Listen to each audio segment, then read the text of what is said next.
The Strange Case of Dr. Jekyll and Mr. Hyde, by Robert Louis Stevenson. Chapter 1. Story of the Door. Mr. Utterson, the lawyer, was a man of a rugged countenance that was never lighted by a smile, cold, scanty, and embarrassed in discourse, backward in sentiment, lean, long, dusty, dreary, and yet somehow lovable. At friendly meetings, when the wine was to his taste, something eminently human beaconed from his eye. Something indeed which never found its way into his talk, but which spoke not only in these silent symbols of the after-dinner face, but more often loudly in the acts of his life. He was austere with himself, drank gin when he was alone, to mortify a taste for vintages, and though he enjoyed the theatre, had not crossed the doors of one for 20 years. But he had an approved tolerance for others, sometimes wondering, almost with envy, at the high pressure of spirits involved in their misdeeds, and in any extremity inclined to help rather than reprove. "I incline to Cain's heresy," he used to say quaintly. "I let my brother go to the devil in his own way." In this character, it was frequently his fortune to be the last reputable acquaintance and the last good influence in the lives of down-going men. And to such as these, so long as they came about his chambers, he never marked a shade of change in his demeanour. No doubt the feat was easy to Mr. Utterson, for he was undemonstrative at the best, and even his friendship seemed to be founded in a similar catholicity of good nature. It is the mark of a modest man to accept his friendly circle ready-made from the hands of opportunity, and that was the lawyer's way. His friends were those of his own blood, or those whom he had known the longest. His affections, like ivy, were the growth of time. They implied no aptness in the object. Hence, no doubt, the bond that united him to Mr. Richard Enfield, his distant kinsman, the well-known man about town. It was a nut to crack for many, what these two could see in each other, or what subject they could find in common. It was reported by those who encountered them in their Sunday walks that they said nothing, looked singularly dull, and would hail with obvious relief the appearance of a friend. For all that, the two men put the greatest store by these excursions, counted them the chief jewel of each week, and not only set aside occasions of pleasure, but even resisted the calls of business, that they might enjoy them uninterrupted.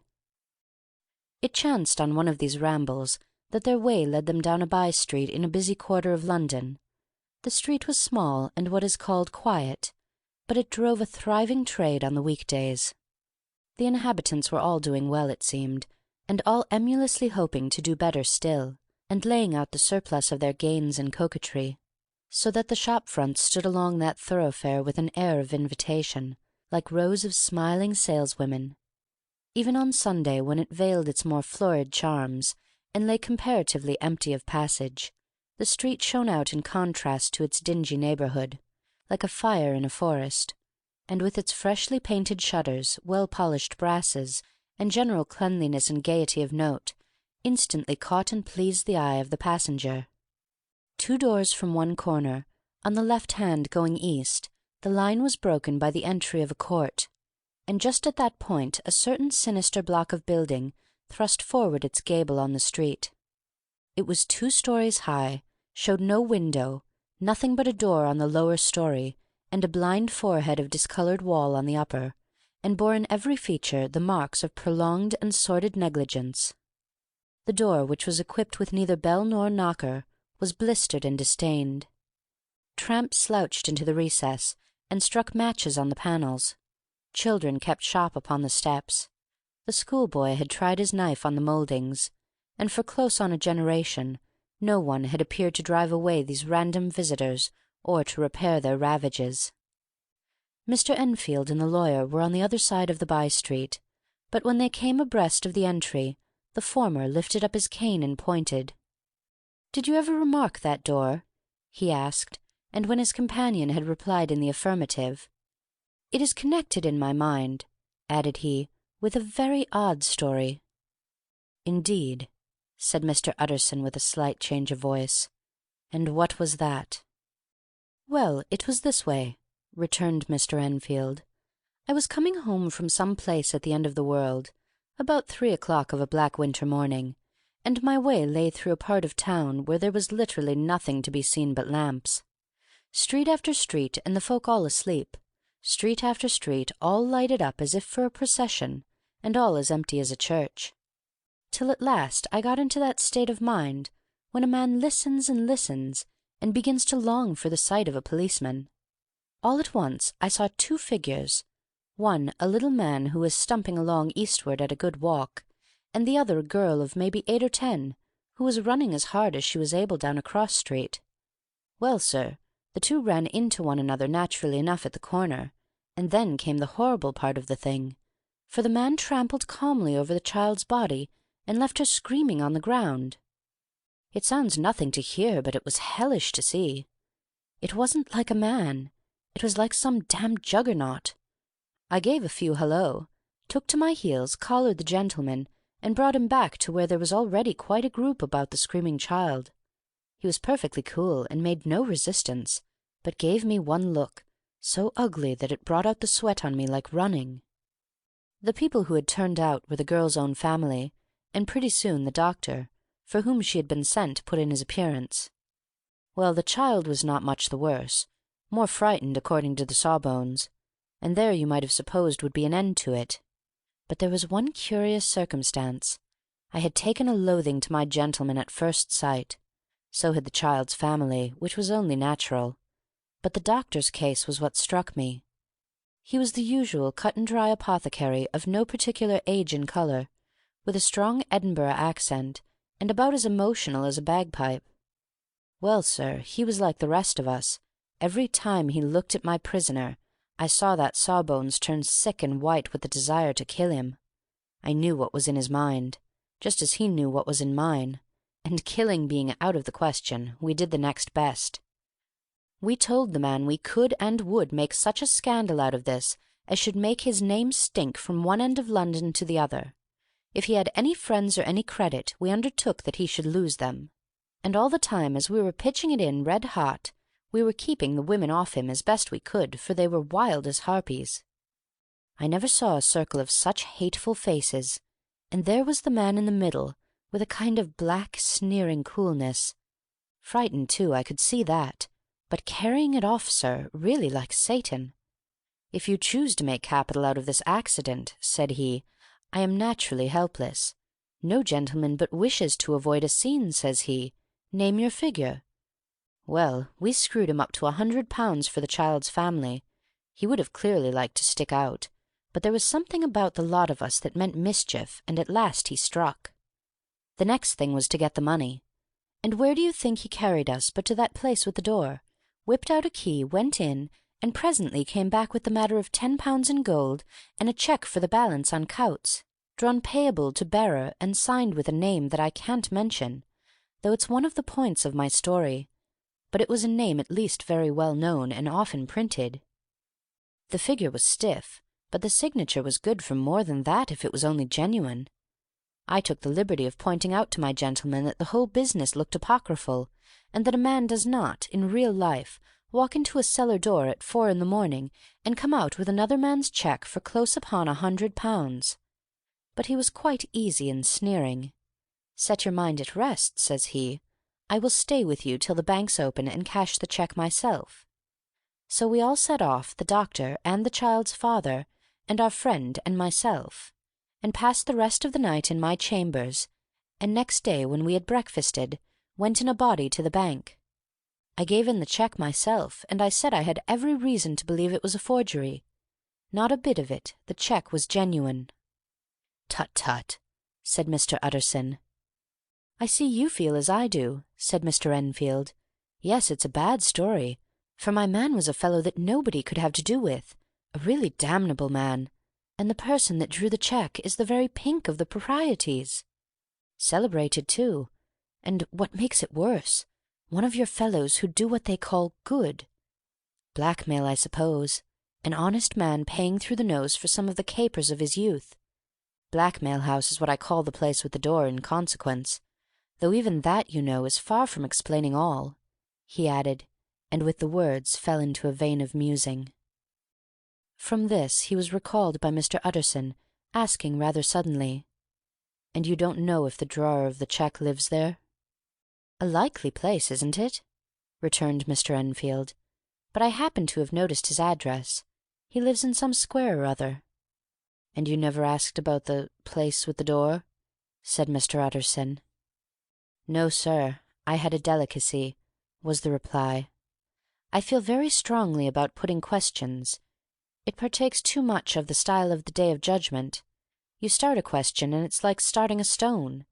You sit quietly on the top of a hill, and away the stone goes, starting others, and presently some bland old bird, the last you would have thought of, is knocked on the head in his own back garden, and the family have to change their name. No, sir, I make it a rule of mine, the more it looks like Queer Street, the less I ask." "A very good rule, too," said the lawyer. "But I have studied the place for myself," continued Mr. Enfield. "It seems scarcely a house. There is no other door, and nobody goes in and out of that one but, once in a great while, the gentleman of my adventure. There are 3 windows looking on the court on the first floor, none below. The windows are always shut, but they're clean. And then there's a chimney which is generally smoking, so somebody must live there. And yet it's not so sure, for the buildings are so packed together about the court that it's hard to say where one ends and another begins." The pair walked on again for a while in silence, and then, "Enfield," said Mr. Utterson, "that's a good rule of yours." "Yes, I think it is," returned Enfield. "But for all that," continued the lawyer, "there's one point I want to ask. I want to ask the name of that man who walked over the child." "Well," said Mr. Enfield, "I can't see what harm it would do. It was a man of the name of Hyde." Said Mr. Utterson. "What sort of a man is he to see?" "He's not easy to describe.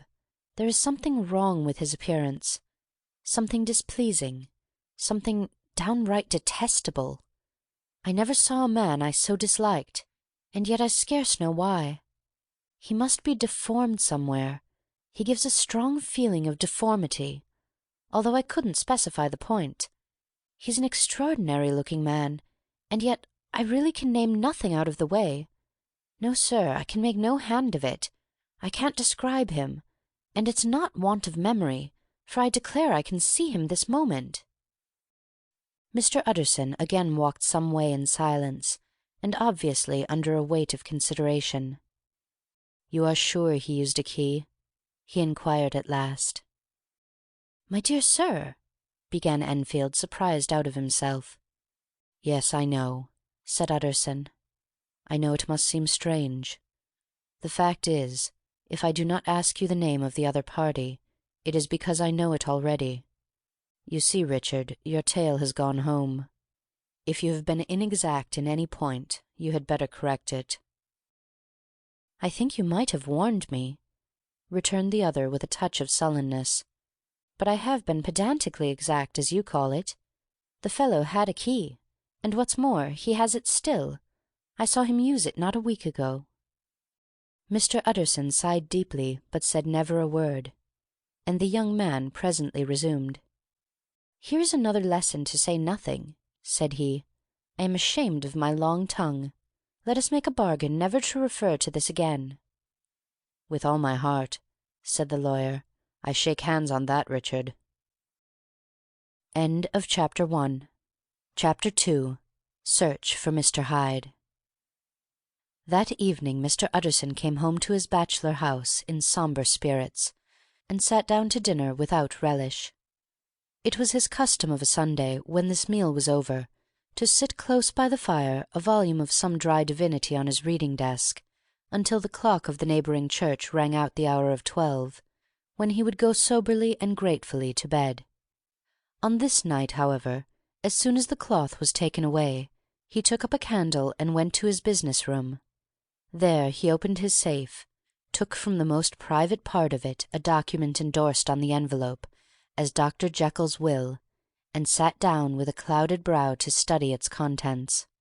The will was a holograph, for Mr. Utterson, though he took charge of it now that it was made, had refused to lend the least assistance in the making of it.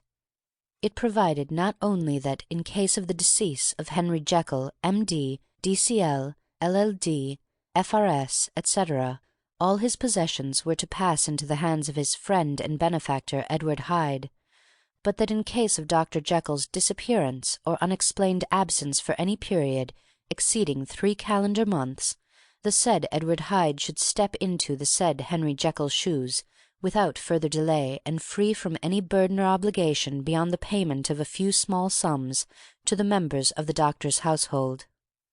This document had long been the lawyer's eyesore. It offended him both as a lawyer and as a lover of the sane and customary sides of life, to whom the fanciful was the immodest. And hitherto it was his ignorance of Mr. Hyde that had swelled his indignation. Now, by a sudden turn, it was his knowledge. It was already bad enough when the name was but a name of which he could learn no more.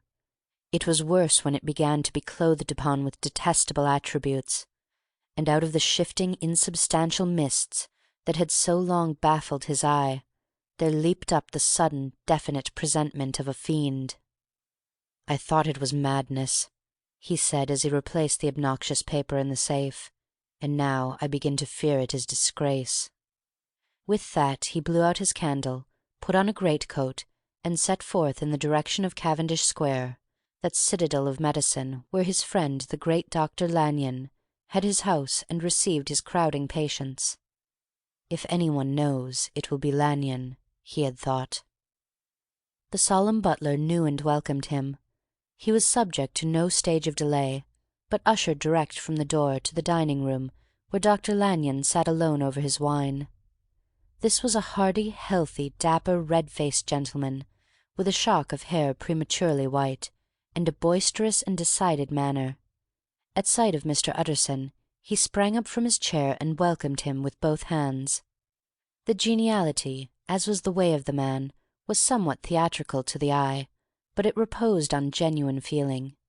For these two were old friends, old mates both at school and college, both thorough respecters of themselves and of each other, and what does not always follow, men who thoroughly enjoyed each other's company. After a little rambling talk, the lawyer led up to the subject which so disagreeably preoccupied his mind. "I suppose, Lanyon," said he, "you and I must be the 2 oldest friends that Henry Jekyll has." "I wish the friends were younger," chuckled Dr. Lanyon, "but I suppose we are. And what of that? I see little of him now." "Indeed," said Utterson. "I thought you had a bond of common interest." "We had," was the reply. "But it is more than 10 years since Henry Jekyll became too fanciful for me. He began to go wrong in mind, and though of course I continue to take an interest in him, for old sake's sake, as they say, I see and I have seen devilish little of the man. Such unscientific balderdash," added the doctor, flushing suddenly purple, "would have estranged Damon and Pythias." This little spirit of temper was somewhat of a relief to Mr. Utterson.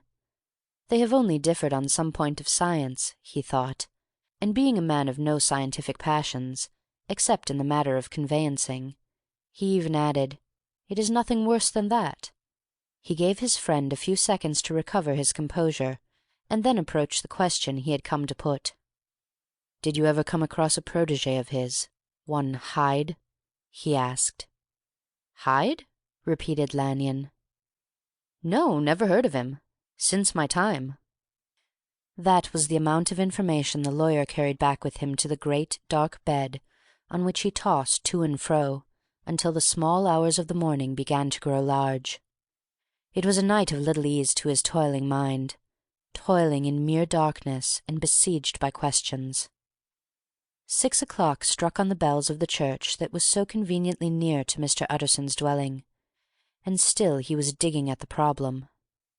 Hitherto it had touched him on the intellectual side alone, but now his imagination also was engaged, or rather enslaved, and as he lay and tossed in the gross darkness of the night and the curtained room, Mr. Enfield's tale went by before his mind in a scroll of lighted pictures. He would be aware of the great field of lamps of a nocturnal city, and then the figure of a man walking swiftly, then of a child running from the doctor's, and then these met, and that human juggernaut trod the child down, and passed on regardless of her screams. Or else he would see a room in a rich house, where his friend lay asleep, dreaming and smiling at his dreams, and then the door of that room would be opened, the curtains of the bed plucked apart, the sleeper recalled, and lo, there would stand by his side a figure to whom power was given, and even at that dead hour he must rise and do its bidding. The figure in these two phases haunted the lawyer all night, and if at any time he dozed over, it was but to see it glide more stealthily through sleeping houses, or move the more swiftly and still the more swiftly, even to dizziness, through wider labyrinths of lamp-lighted city, and at every street corner crush a child and leave her screaming. And still the figure had no face by which he might know it, even in his dreams. It had no face, or one that baffled him and melted before his eyes, and thus it was that there sprang up and grew a place in the lawyer's mind a singularly strong, almost an inordinate curiosity to behold the features of the real Mr. Hyde. If he could but once set eyes on him, he thought the mystery would lighten and perhaps roll altogether away, as was the habit of mysterious things when well examined. He might see a reason for his friend's strange preference or bondage, call it which you please, and even for the startling clause of the will. At least it would be a face worth seeing, the face of a man who was without bowels of mercy, a face which had but to show itself to raise up in the mind of the unimpressionable Enfield a spirit of enduring hatred. From that time forward Mr. Utterson began to haunt the door in the by-street of shops. In the morning before office hours, at noon when business was plenty and time scarce, at night under the face of the fogged city moon, by all lights and at all hours of solitude or concourse, the lawyer was to be found on his chosen post. If he be Mr. Hyde, he had thought, I shall be Mr. Seek. And at last his patience was rewarded. It was a fine dry night, frost in the air, the streets as clean as a ballroom floor, the lamps unshaken by any wind, drawing a regular pattern of light and shadow.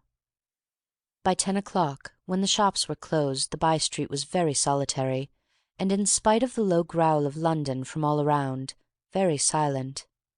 Small sounds carried far. Domestic sounds out of the houses were clearly audible on either side of the roadway, and the rumour of the approach of any passenger preceded him by a long time.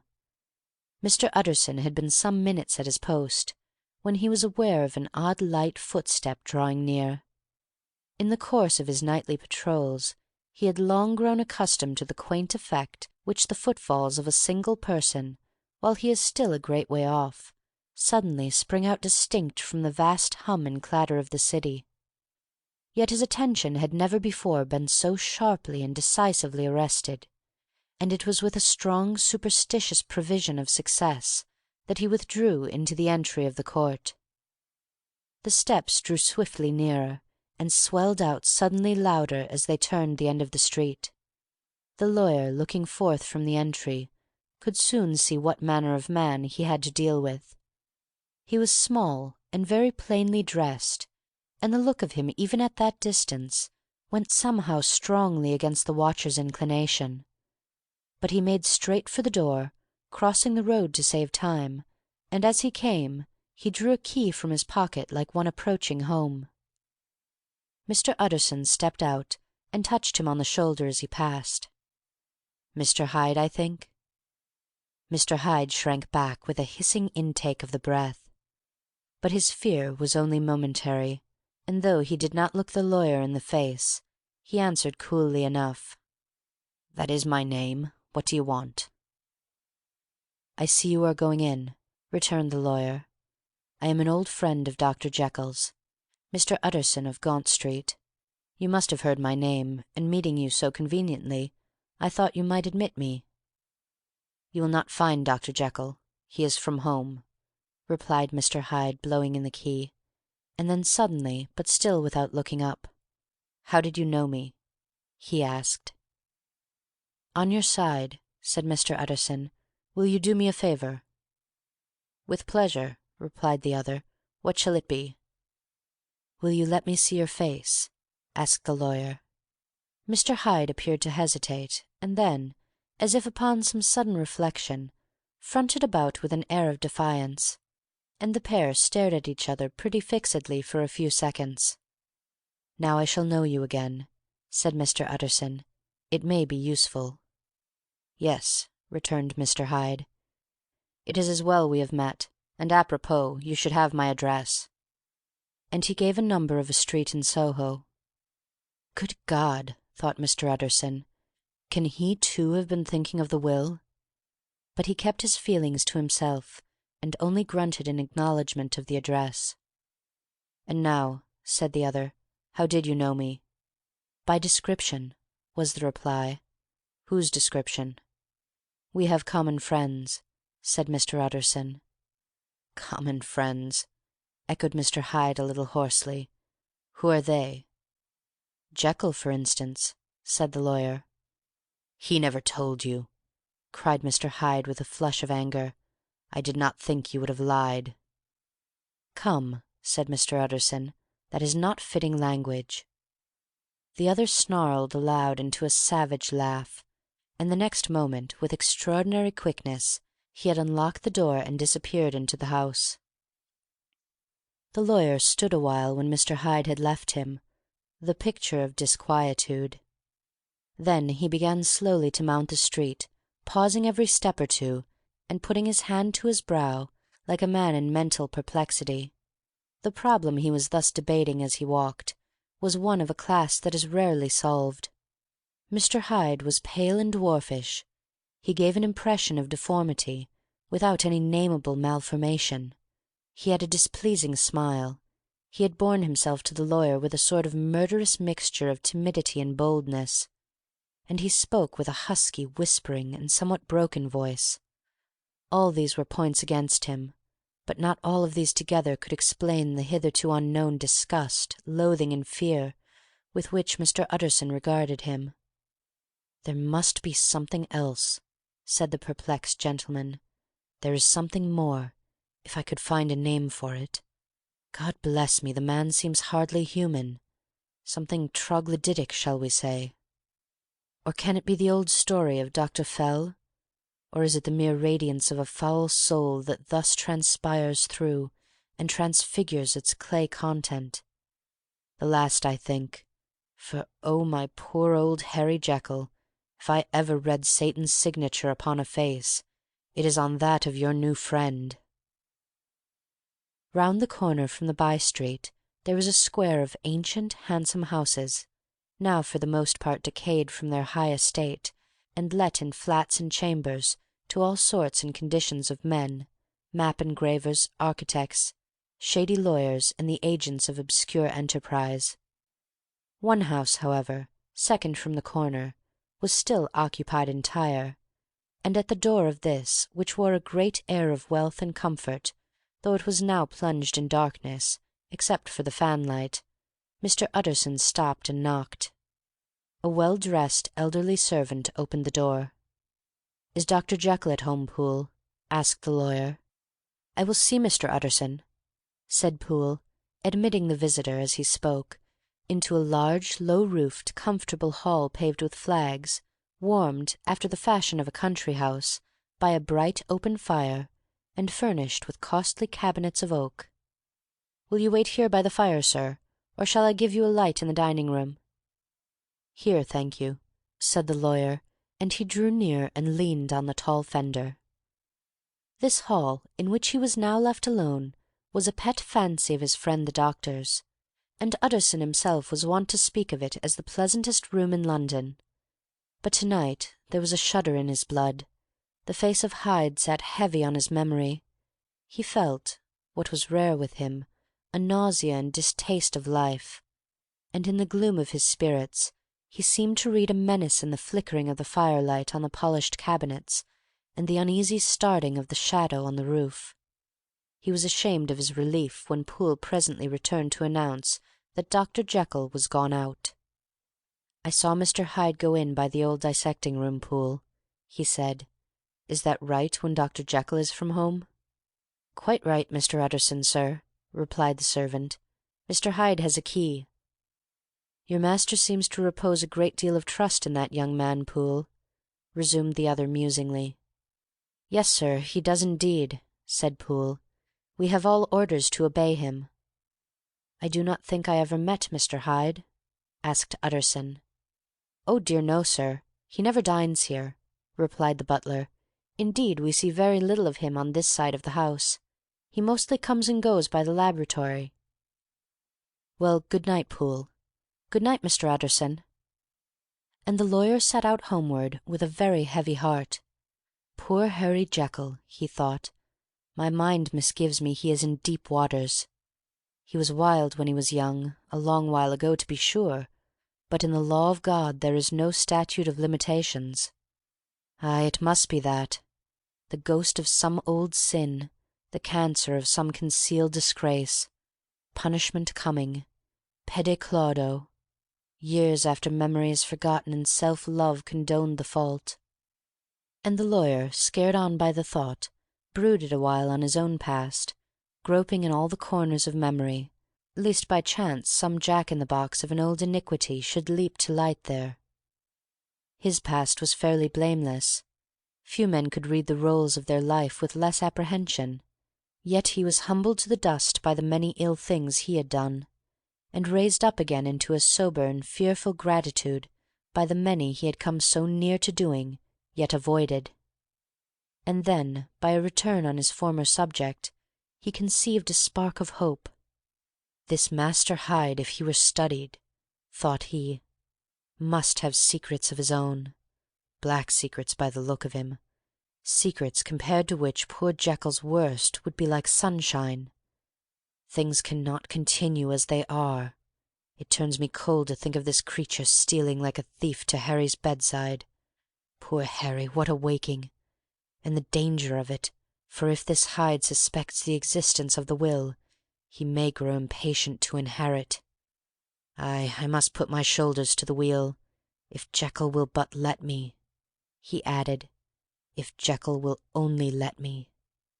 For once more he saw before his mind's eye, as clear as transparency, the strange clauses of the will. End of Chapter 2. Chapter 3. Dr. Jekyll was quite at ease. A fortnight later, by excellent good fortune, the doctor gave one of his pleasant dinners to some 5 or 6 old cronies, all intelligent, reputable men, and all judges of good wine, and Mr. Utterson so contrived that he remained behind after the others had departed. This was no new arrangement, but a thing that had befallen many scores of times. Where Utterson was liked, he was liked well. Hosts loved to detain the dry lawyer when the light-hearted and loose-tongued had already their foot on the threshold. They liked to sit a while in his unobtrusive company, practising for solitude, sobering their minds in the man's rich silence after the expense and strain of gaiety. To this rule Dr. Jekyll was no exception, and as he now sat on the opposite side of the fire, a large, well-made, smooth-faced man of 50, with something of a stylish cast perhaps, but every mark of capacity and kindness, you could see by his looks that he cherished for Mr. Utterson a sincere and warm affection. "I have been wanting to speak to you, Jekyll," began the latter. "You know that will of yours." A close observer might have gathered that the topic was distasteful, but the doctor carried it off gaily. "My poor Utterson," said he, "you are unfortunate in such a client. I never saw a man so distressed as you were by my will, unless it were that hide-bound pedant Lanyon, at what he called my scientific heresies. Oh, I know he's a good fellow, you needn't frown.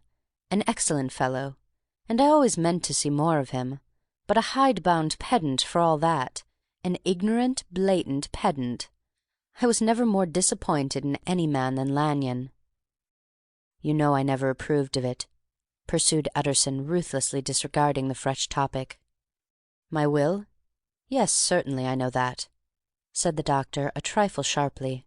"You have told me so." "Well, I tell you so again," continued the lawyer. "I have been learning something of young Hyde."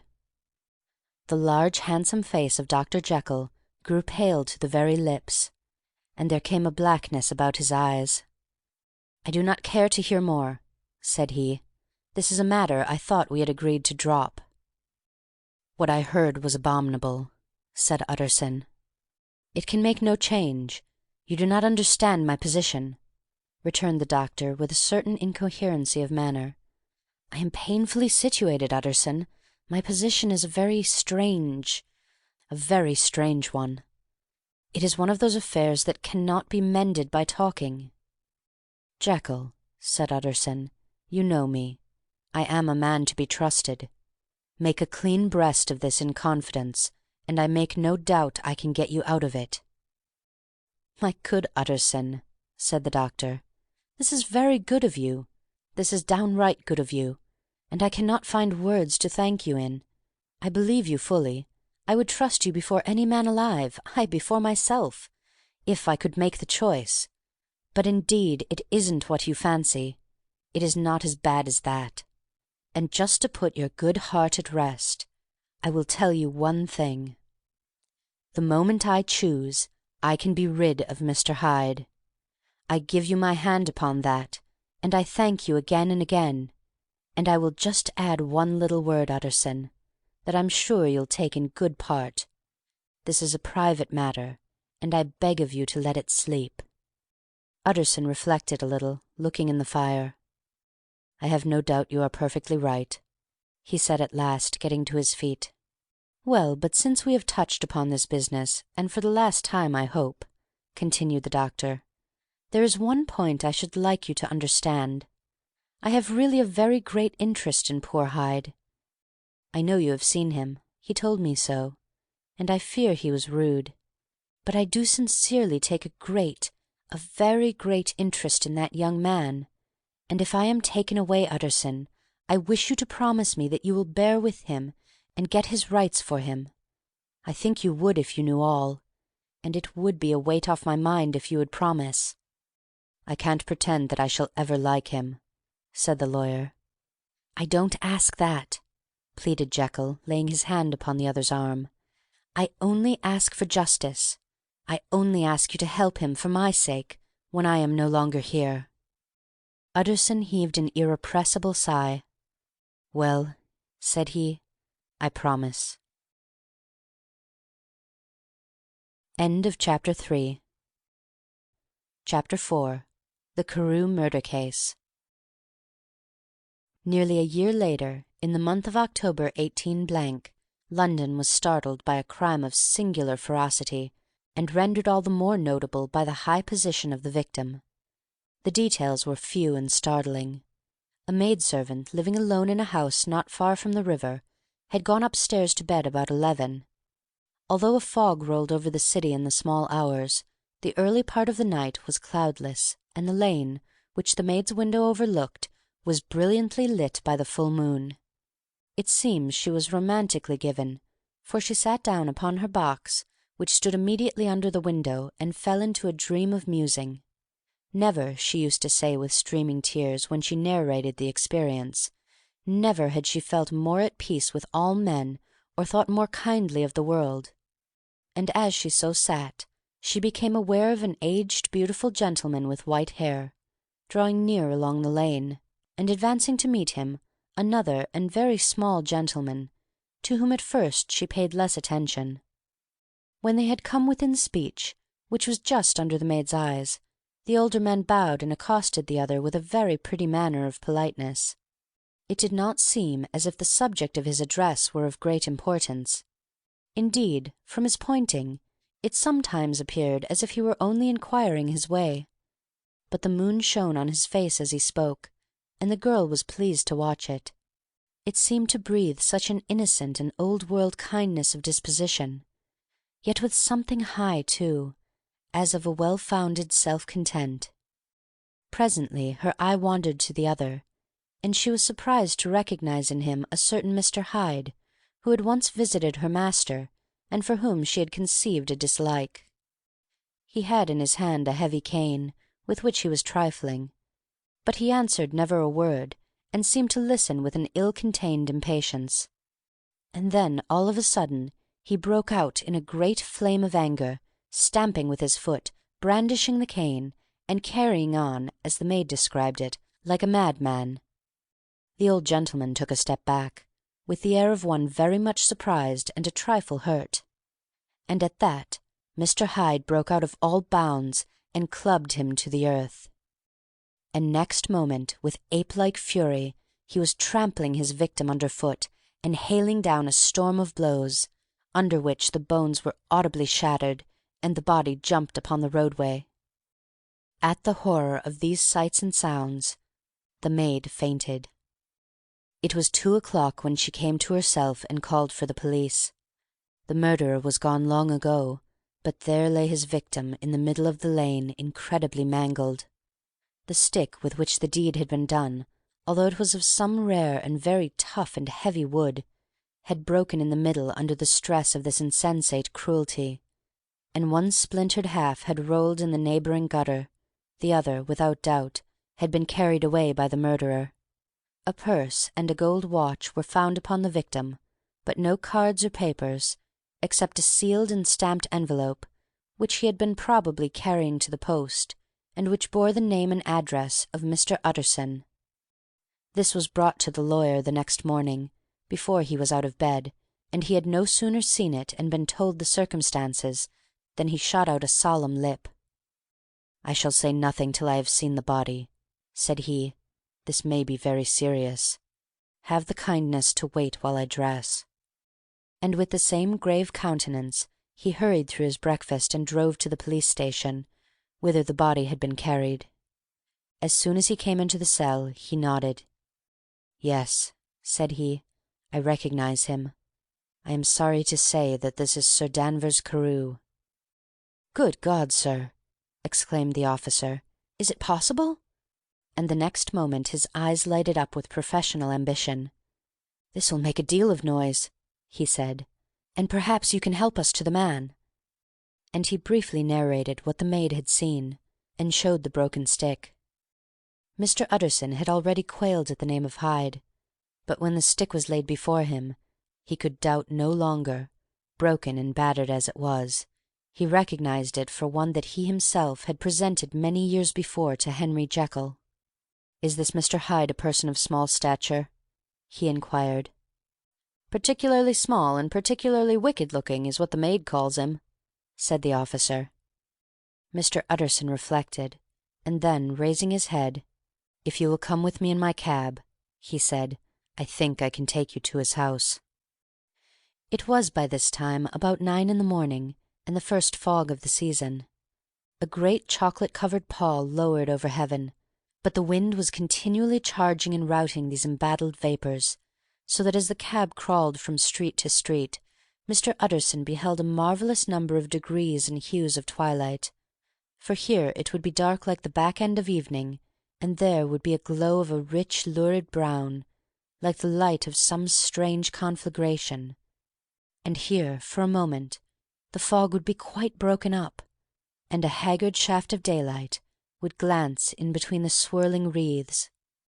The dismal quarter of Soho seen under these changing glimpses, with its muddy ways and slatternly passengers, and its lamps, which had never been extinguished or had been kindled afresh to combat this mournful reinvasion of darkness, seemed, in the lawyer's eyes, like a district of some city in a nightmare.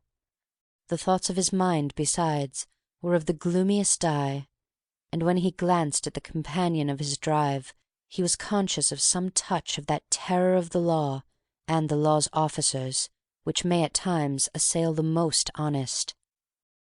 As the cab drew up before the address indicated, the fog lifted a little and showed him a dingy street, a gin palace, a low French eating-house, a shop for the retail of penny numbers and twopenny salads, many ragged children huddled in the doorways, and many women of many different nationalities passing out, key in hand, to have a morning glass.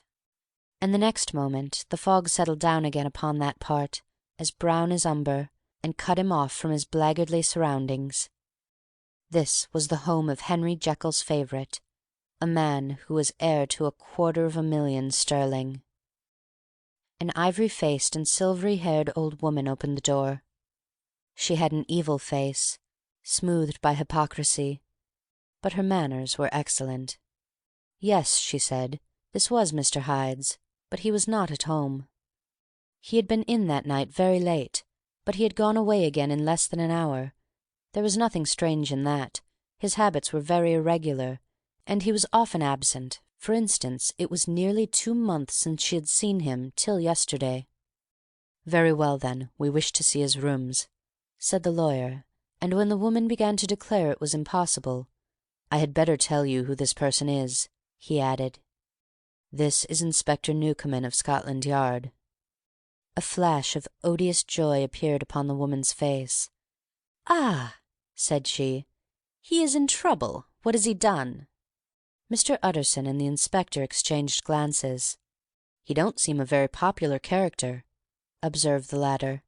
"And now, my good woman, just let me and this gentleman have a look about us." In the whole extent of the house, which but for the old woman remained otherwise empty, Mr. Hyde had only used a couple of rooms, but these were furnished with luxury and good taste. A closet was filled with wine, the plate was of silver, the napery elegant, a good picture hung on the walls, a gift, as Utterson supposed, from Henry Jekyll, who was much of a connoisseur, and the carpets were of many piles and agreeable in colour. At this moment, however, the rooms bore every mark of having been recently and hurriedly ransacked. Clothes lay about the floor, with their pockets inside out. Lock-fast drawers stood open, and on the hearth there lay a pile of grey ashes, as though many papers had been burned.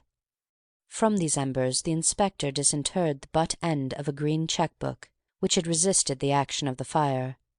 The other half of the stick was found behind the door, and as this clinched his suspicions, the officer declared himself delighted. A visit to the bank, where several £1,000s were found to be lying to the murderer's credit, completed his gratification. "You may depend upon it, sir," he told Mr. Utterson, "I have him in my hand. He must have lost his head, or he never would have left the stick, or, above all, burnt the cheque-book. Why, money's life to the man. We have nothing to do but wait for him at the bank and get out the handbills." This last, however, was not so easy of accomplishment, for Mr. Hyde had numbered few familiars. Even the master of the servant-maid had only seen him twice. His family could nowhere be traced. He had never been photographed, and the few who could describe him differed widely, as common observers will. Only on one point were they agreed, and that was the haunting sense of unexpressed deformity with which the fugitive impressed his beholders. End of Chapter 4. Chapter 5. Incident of the Letter. It was late in the afternoon when Mr. Utterson found his way to Dr. Jekyll's door, where he was at once admitted by Poole, and carried down by the kitchen offices and across a yard which had once been a garden, to the building which was indifferently known as the laboratory or dissecting rooms. The doctor had bought the house from the heirs of a celebrated surgeon, and his own tastes, being rather chemical than anatomical, had changed the destination of the block at the bottom of the garden.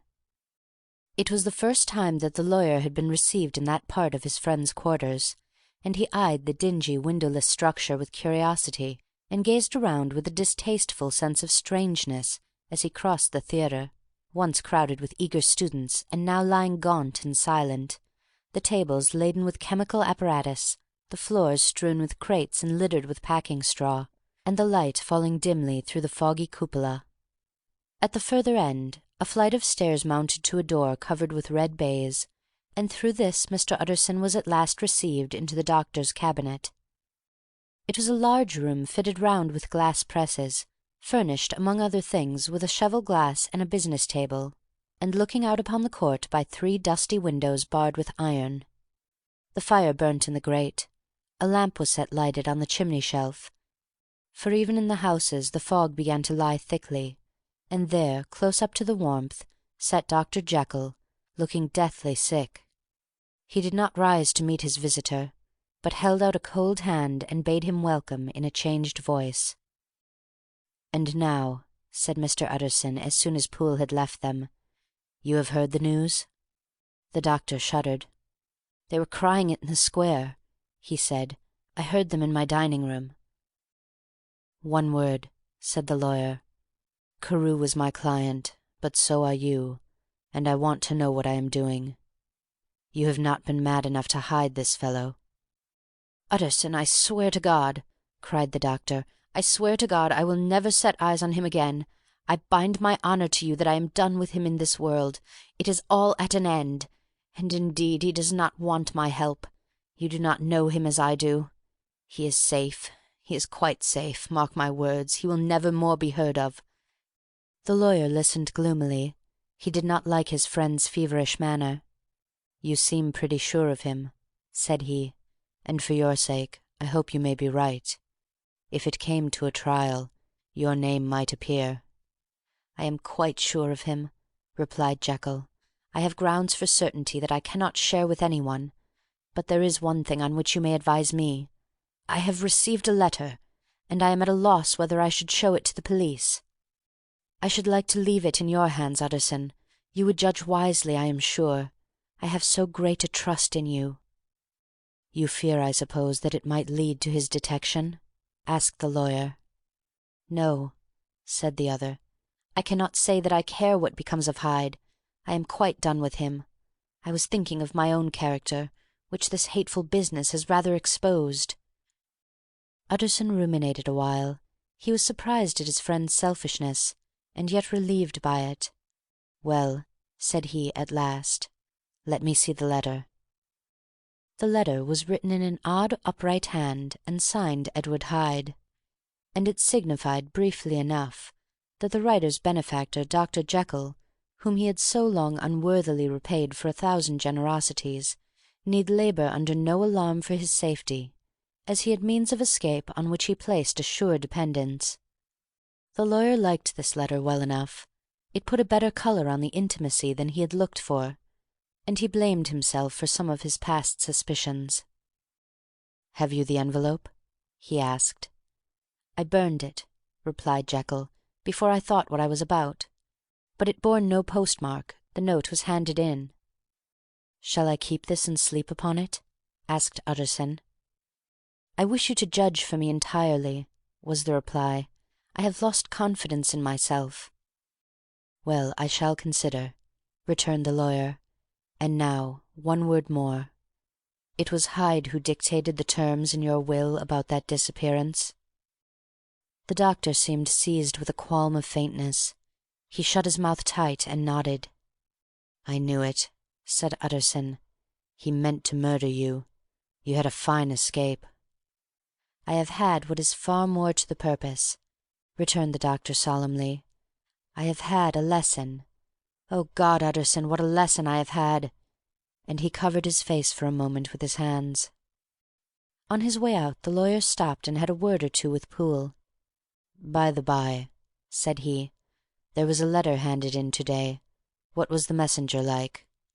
But Poole was positive nothing had come except by post. "And only circulars by that," he added. This news sent off the visitor with his fears renewed. Plainly the letter had come by the laboratory door.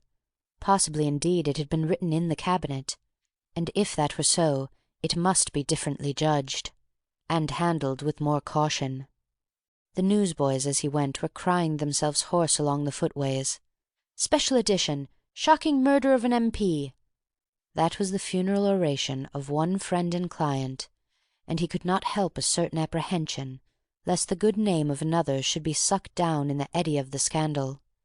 It was at least a ticklish decision that he had to make, and self-reliant as he was by habit, he began to cherish a longing for advice. It was not to be had directly, but perhaps, he thought, it might be fished for. Presently after, he sat on one side of his own hearth, with Mr. Guest, his head clerk, upon the other, and midway between, at a nicely calculated distance from the fire, a bottle of a particular old wine that had long dwelt unsunned in the foundations of his house.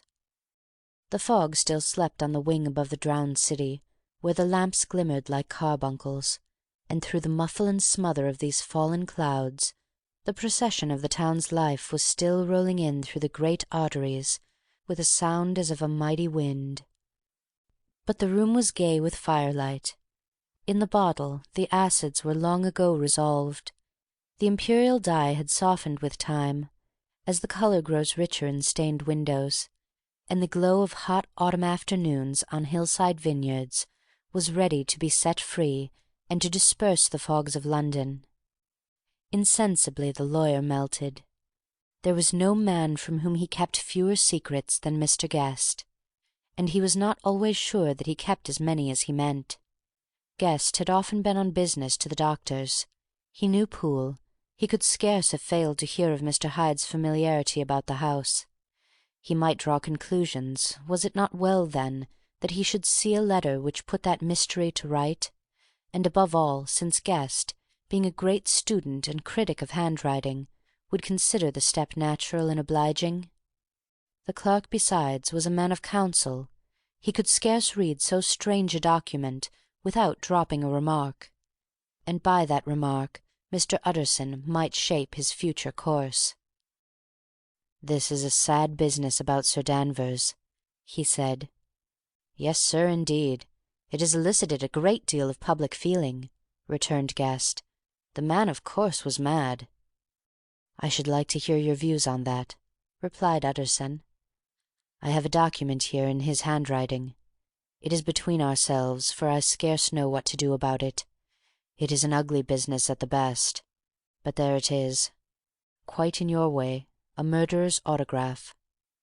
Guest's eyes brightened, and he sat down at once and studied it with passion. "No, sir," he said, "not mad, but it is an odd hand." "And by all accounts a very odd writer," added the lawyer. Just then the servant entered with a note. "Is that from Dr. Jekyll, sir?" inquired the clerk. "I thought I knew the writing. Anything private, Mr. Utterson?" "Only an invitation to dinner. Why, do you want to see it?" "One moment, I thank you, sir." And the clerk laid the 2 sheets of paper alongside, and sedulously compared their contents. "Thank you, sir," he said at last, returning both. "It is a very interesting autograph." There was a pause, during which Mr. Utterson struggled with himself. "Why did you compare them, Guest?" he inquired suddenly. "Well, sir," returned the clerk, "there is a rather singular resemblance. The 2 hands are in many points identical, only differently sloped." "Rather quaint," said Utterson. "It is, as you say, rather quaint," returned Guest. "I wouldn't speak of this note, you know," said the master. "No, sir," said the clerk. "I understand." But no sooner was Mr. Utterson alone that night than he locked the note into his safe, where it reposed from that time forward. "What!" he thought, "Henry Jekyll forged for a murderer!" and his blood ran cold in his veins. Chapter 6. Incident of Dr. Lanyon. Time ran on. Thousands of pounds were offered in reward, for the death of Sir Danvers was resented as a public injury, but Mr. Hyde had disappeared out of the ken of the police as though he had never existed. Much of his past was unearthed, indeed, and all disreputable. Tales came out of the man's cruelty, at once so callous and violent, of his vile life, of his strange associates, of the hatred that seemed to have surrounded his career, but of his present whereabouts not a whisper. From the time he had left the house in Soho on the morning of the murder, he was simply blotted out, and gradually, as time grew on, Mr. Utterson began to recover from the hotness of his alarm, and to grow more at quiet with himself. The death of Sir Danvers was, to his way of thinking, more than paid for by the disappearance of Mr. Hyde. Now that that evil influence had been withdrawn, a new life began for Dr. Jekyll. He came out of his seclusion, renewed relations with his friends, became once more their familiar guest and entertainer, and whilst he had always been known for charities, he was now no less distinguished for religion. He was busy, he was much in the open air, he did good, his face seemed to open and brighten, as if with an inward consciousness of service, and for more than 2 months the doctor was at peace. On the 8th of January Utterson had dined at the doctor's with a small party. Lanyon had been there, and the face of the host had looked from one to the other as in the old days when the trio were inseparable friends. On the 12th, and again on the 14th, the door was shut against the lawyer. The doctor was confined to the house, Poole said, and saw no one. On the 15th he tried again, and was again refused. And having now been used for the last 2 months to see his friend almost daily, he found this return of solitude to weigh upon his spirits. The 5th night he had in guest to dine with him, and the 6th he betook himself to Dr. Lanyon's. There at least he was not denied admittance, but when he came in he was shocked at the change which had taken place in the doctor's appearance. He had his death warrant written legibly upon his face. The rosy man had grown pale, his flesh had fallen away, he was visibly balder and older. And yet it was not so much these tokens of a swift physical decay that arrested the lawyer's notice, as a look in the eye and quality of manner that seemed to testify to some deep-seated terror of the mind. It was unlikely that the doctor should fear death, and yet that was what Utterson was tempted to suspect. Yes, he thought, he is a doctor. He must know his own state, and that his days are counted, and the knowledge is more than he can bear. And yet, when Utterson remarked on his ill looks, it was with an air of great firmness that Lanyon declared himself a doomed man. "I have had a shock," he said, "and I shall never recover. It is a question of weeks. Well, life has been pleasant. I liked it, yes, sir. I used to like it. I sometimes think if we knew all, we should be more glad to get away." "Jekyll is ill too," observed Utterson. "Have you seen him?" But Lanyon's face changed, and he held up a trembling hand. "I wish to see or hear no more of Dr. Jekyll," he said in a loud, unsteady voice. "I am quite done with that person, and I beg that you will spare me any allusion to one whom I regard as dead." "Tut, tut," said Mr. Utterson, and then after a considerable pause, "Can't I do anything?" he inquired. "We are 3 very old friends, Lanyon. We shall not live to make others." "Nothing can be done," returned Lanyon. "Ask himself." "He will not see me," said the lawyer. "I am not surprised at that," was the reply. "Some day, Utterson, after I am dead, you may perhaps come to learn the right and wrong of this. I cannot tell you. And in the meantime, if you can sit and talk with me of other things, for God's sake stay and do so. But if you cannot keep clear of this accursed topic, then in God's name go, for I cannot bear it." As soon as he got home, Utterson sat down and wrote to Jekyll, complaining of his exclusion from the house, and asking the cause of this unhappy break with Lanyon, and the next day brought him a long answer, often very pathetically worded, and sometimes darkly mysterious in drift. The quarrel with Lanyon was incurable. "I do not blame our old friend," Jekyll wrote, "but I share his view that we must never meet.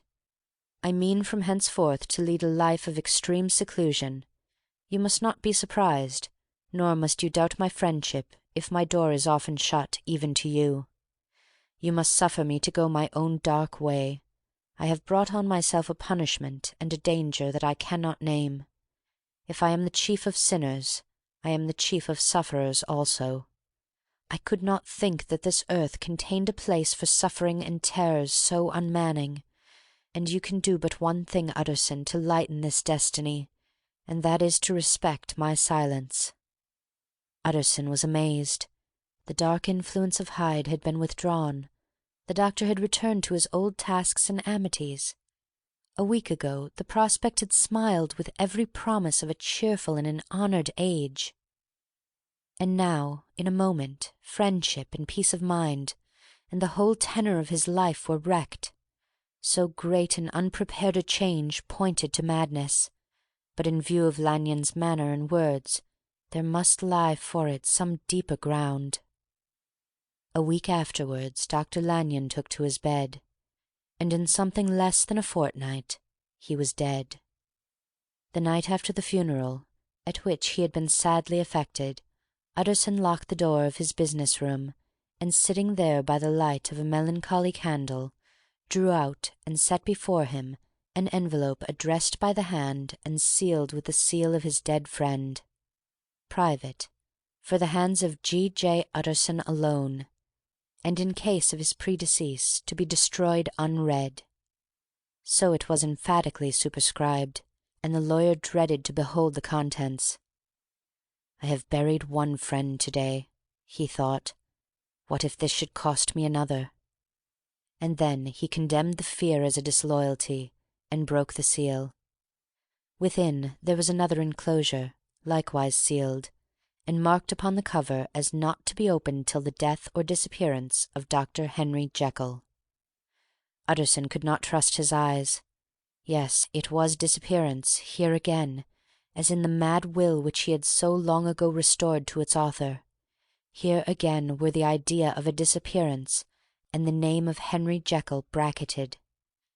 But in the will that idea had sprung from the sinister suggestion of the man Hyde. It was set there with a purpose all too plain and horrible. Written by the hand of Lanyon, what should it mean? A great curiosity came on the trustee, to disregard the prohibition and dive at once to the bottom of these mysteries. But professional honour and faith to his dead friend were strident obligations, and the packet slept in the inmost corner of his private safe. It is one thing to mortify curiosity, another to conquer it, and it may be doubted if from that day forth Utterson desired the society of his surviving friend with the same eagerness. He thought of him kindly, but his thoughts were disquieted and fearful. He went to call, indeed, but he was perhaps relieved to be denied admittance. Perhaps, in his heart, he preferred to speak with Poole upon the doorstep, and surrounded by the air and sounds of the open city, rather than to be admitted into that house of voluntary bondage, and to sit and speak with its inscrutable recluse. Poole had, indeed, no very pleasant news to communicate. The doctor, it appeared, now more than ever, confined himself to the cabinet over the laboratory, where he would sometimes even sleep. He was out of spirits. He had grown very silent. He did not read. It seemed as if he had something on his mind. Utterson became so used to the unvarying character of these reports that he fell off little by little in the frequency of his visits. End of Chapter 6. Chapter 7. Incident at the Window. It chanced on Sunday, when Mr. Utterson was on his usual walk with Mr. Enfield, that their way lay once again through the by-street, and that when they came in front of the door, both stopped to gaze on it. "Well," said Enfield, "that story's at an end at least. We shall never see more of Mr. Hyde." "I hope not," said Utterson. "Did I ever tell you that I once saw him and shared your feelings of repulsion?" "It was impossible to do the one without the other," returned Enfield. "And by the way, what an ass you must have thought me, not to know that this was a back way to Dr. Jekyll's. It was partly your own fault that I found it out even when I did." "So you found it out, did you?" said Utterson. "But if that be so, we may step into the court and take a look at the windows.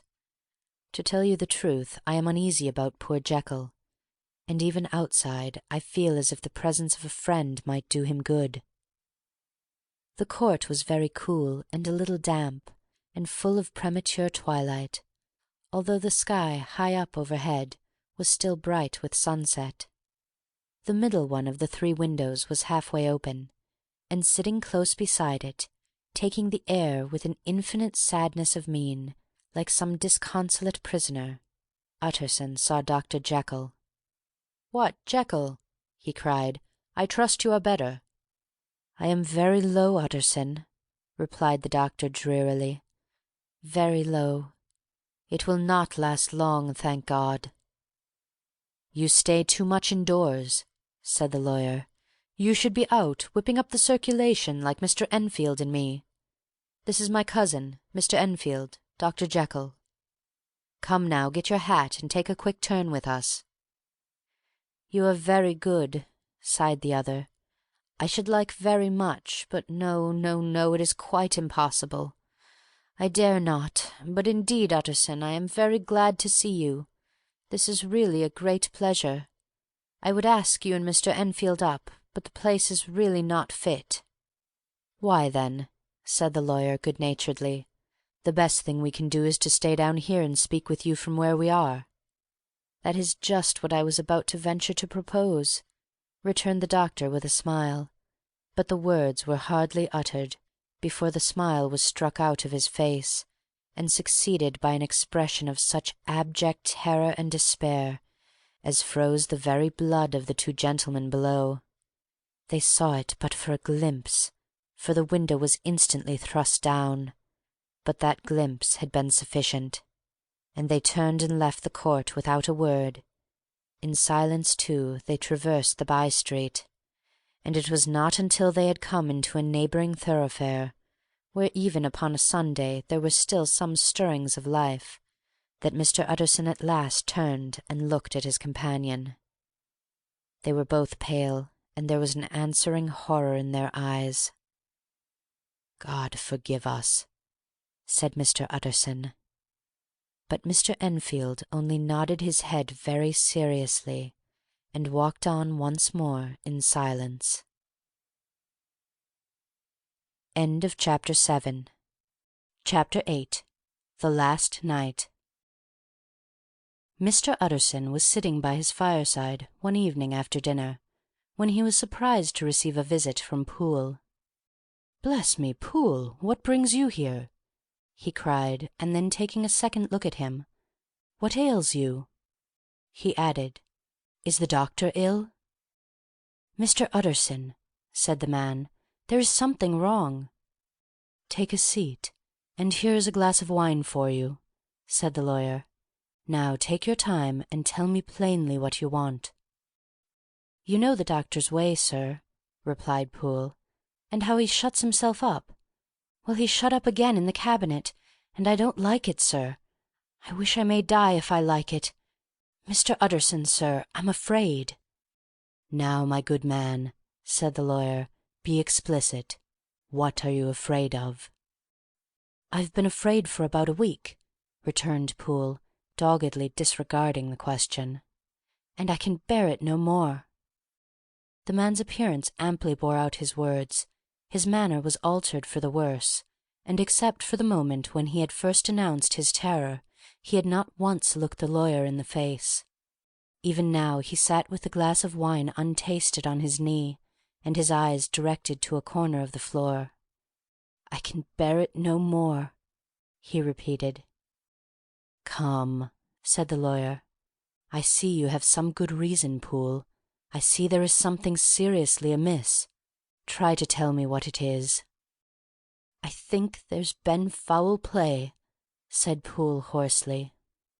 "Foul play?" cried the lawyer, a good deal frightened, and rather inclined to be irritated in consequence. "What foul play? What does the man mean?" "I daren't say, sir," was the answer. "But will you come along with me and see for yourself?" Mr. Utterson's only answer was to rise and get his hat and greatcoat, but he observed with wonder the greatness of the relief that appeared upon the butler's face, and perhaps with no less, that the wine was still untasted when he set it down to follow. It was a wild, cold, seasonable night of March, with a pale moon lying on her back as though the wind had tilted her, and flying wrack of the most diaphanous and lawny texture. The wind made talking difficult, and flecked the blood into the face. It seemed to have swept the streets unusually bare of passengers besides, for Mr. Utterson thought he had never seen that part of London so deserted. He could have wished it otherwise. Never in his life had he been conscious of so sharp a wish to see and touch his fellow-creatures, for struggle as he might, there was borne in upon his mind a crushing anticipation of calamity. The square, when they got there, was full of wind and dust, and the thin trees in the garden were lashing themselves along the railing.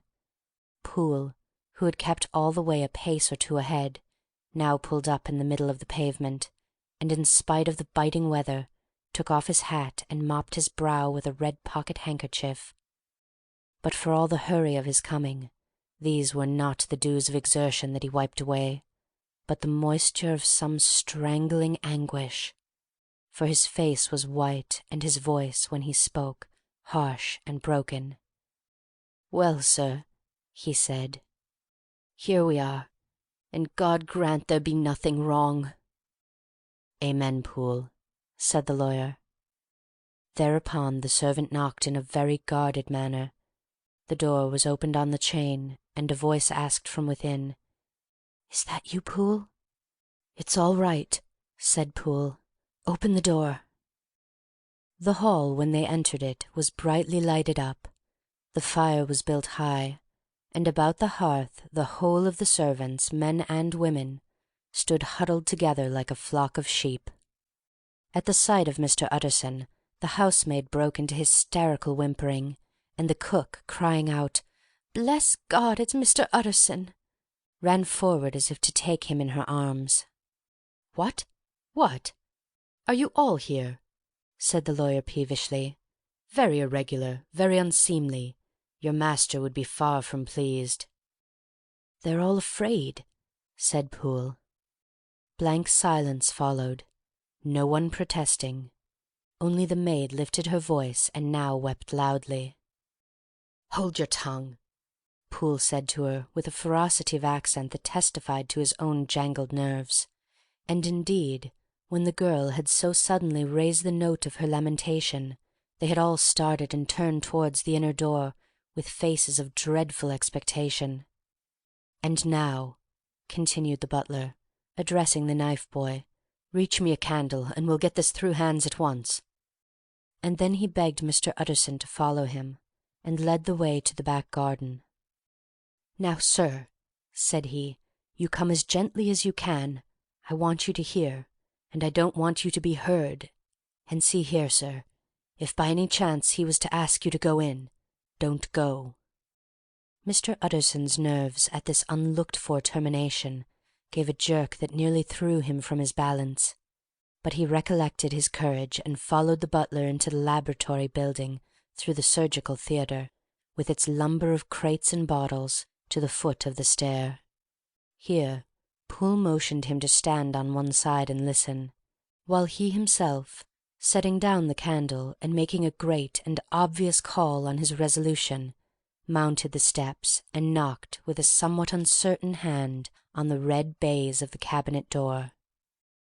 "Mr. Utterson, sir, asking to see you," he called, and even as he did so, once more violently signed to the lawyer to give ear. A voice answered from within. "Tell him I cannot see anyone," it said complainingly. "Thank you, sir," said Poole, with a note of something like triumph in his voice, and taking up his candle he led Mr. Utterson back across the yard and into the great kitchen, where the fire was out and the beetles were leaping on the floor. "Sir," said he, looking Mr. Utterson in the eyes, "was that my master's voice?" "It seems much changed," replied the lawyer, very pale, but giving look for look. "Changed? Well, yes, I think so," said the butler. "Have I been 20 years in this man's house to be deceived about his voice? No, sir. Master's made away with. He was made away with 8 days ago, when we heard him cry out upon the name of God. And who's in there instead of him, and why it stays there, is a thing that cries to heaven, Mr. Utterson." "This is a very strange tale, Poole. This is a rather wild tale, my man," said Mr. Utterson, biting his finger. "Supposing it were as you suppose, supposing Dr. Jekyll to have been, well, murdered, what could induce the murderer to stay? That won't hold water. It doesn't commend itself to reason." "Well, Mr. Utterson, you are a hard man to satisfy, but I'll do it yet," said Poole. "All this last week, you must know, him or it, whatever it is that lives in that cabinet, has been crying night and day for some sort of medicine, and cannot get it to his mind. It was sometimes his way, The master's, that is, to write his orders on a sheet of paper and throw it on the stair. We've had nothing else this week back, nothing but papers and a closed door, and the very meals left there to be smuggled in when nobody was looking. Well, sir, every day, aye, and twice and thrice in the same day, there have been orders and complaints, and I have been sent flying to all the wholesale chemists in town. Every time I brought the stuff back, there would be another paper telling me to return it because it was not pure, and another order to a different firm. This drug is wanted bitter bad, sir, whatever for." "Have you any of these papers?" asked Mr. Utterson. Poole felt in his pocket and handed out a crumpled note, which the lawyer, bending nearer to the candle, carefully examined. Its contents ran thus: Dr. Jekyll presents his comments to Messrs. Maw. He assures them that their last sample is impure and quite useless for his present purpose. In the year 18 , Dr. J. purchased a somewhat large quantity from Messrs. M. He now begs them to search with most sedulous care, and should any of the same quality be left, forward it to him at once. Expense is no consideration. The importance of this to Dr. J. can hardly be exaggerated. So far the letter had run composedly enough, but here, with a sudden splutter of the pen, the writer's emotions had broken loose. "For God's sake," he added, "find me some of the old." "This is a strange note," said Mr. Utterson, and then sharply, "How do you come to have it open?" "The man at Maw's was main angry, sir, and he threw it back to me like so much dirt," returned Poole. "This is unquestionably the doctor's hand, do you know?" resumed the lawyer. "I thought it looked like it," said the servant rather sulkily, and then, with another voice, "But what matters hand of right?" he said. "I've seen him." "Seen him?" repeated Mr. Utterson. "Well?"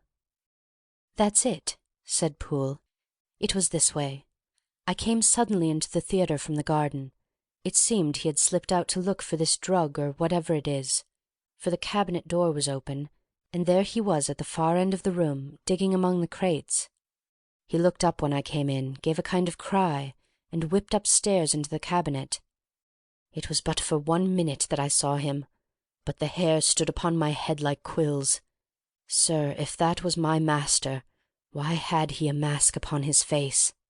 If it was my master, why did he cry out like a rat and run from me?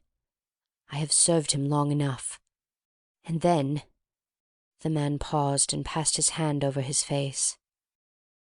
"These are all very strange circumstances," said Mr. Utterson, "but I think I begin to see daylight. Your master, Poole, is plainly seized with one of those maladies that both torture and deform the sufferer. Hence, for aught I know, the alteration of his voice, hence the mask and the avoidance of his friends, hence his eagerness to find this drug, by means of which the poor soul retains some hope of ultimate recovery. God grant that he be not deceived. There is my explanation. It is sad enough, Poole, aye, and appalling to consider, but it is plain and natural, hangs well together, and delivers us from all exorbitant alarms." "Sir," said the butler, turning to a sort of mottled pallor, "that thing was not my master, and there's the truth. My master," here he looked around him and began to whisper, "is a tall, fine build of a man, and this was more of a dwarf." Utterson attempted to protest.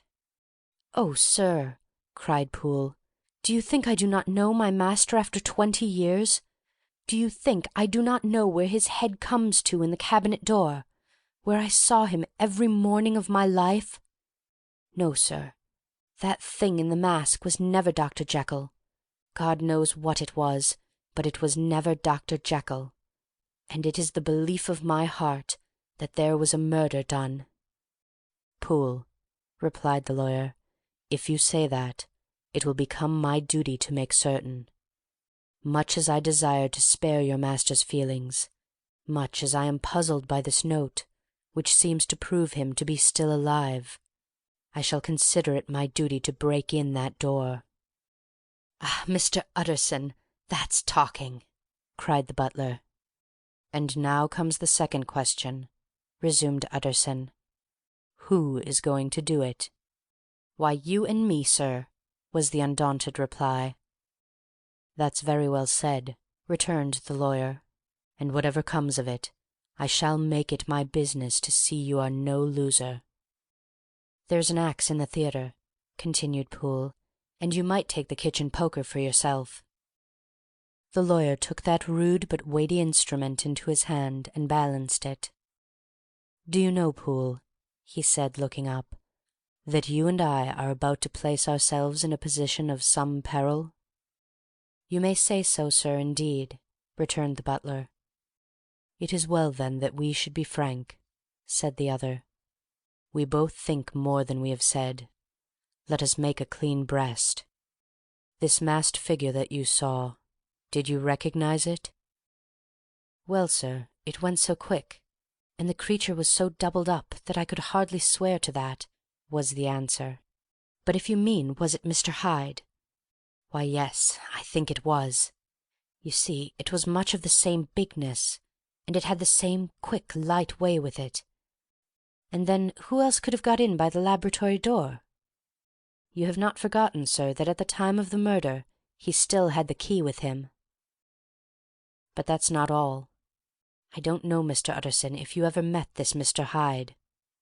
"Yes," said the lawyer, "I once spoke with him."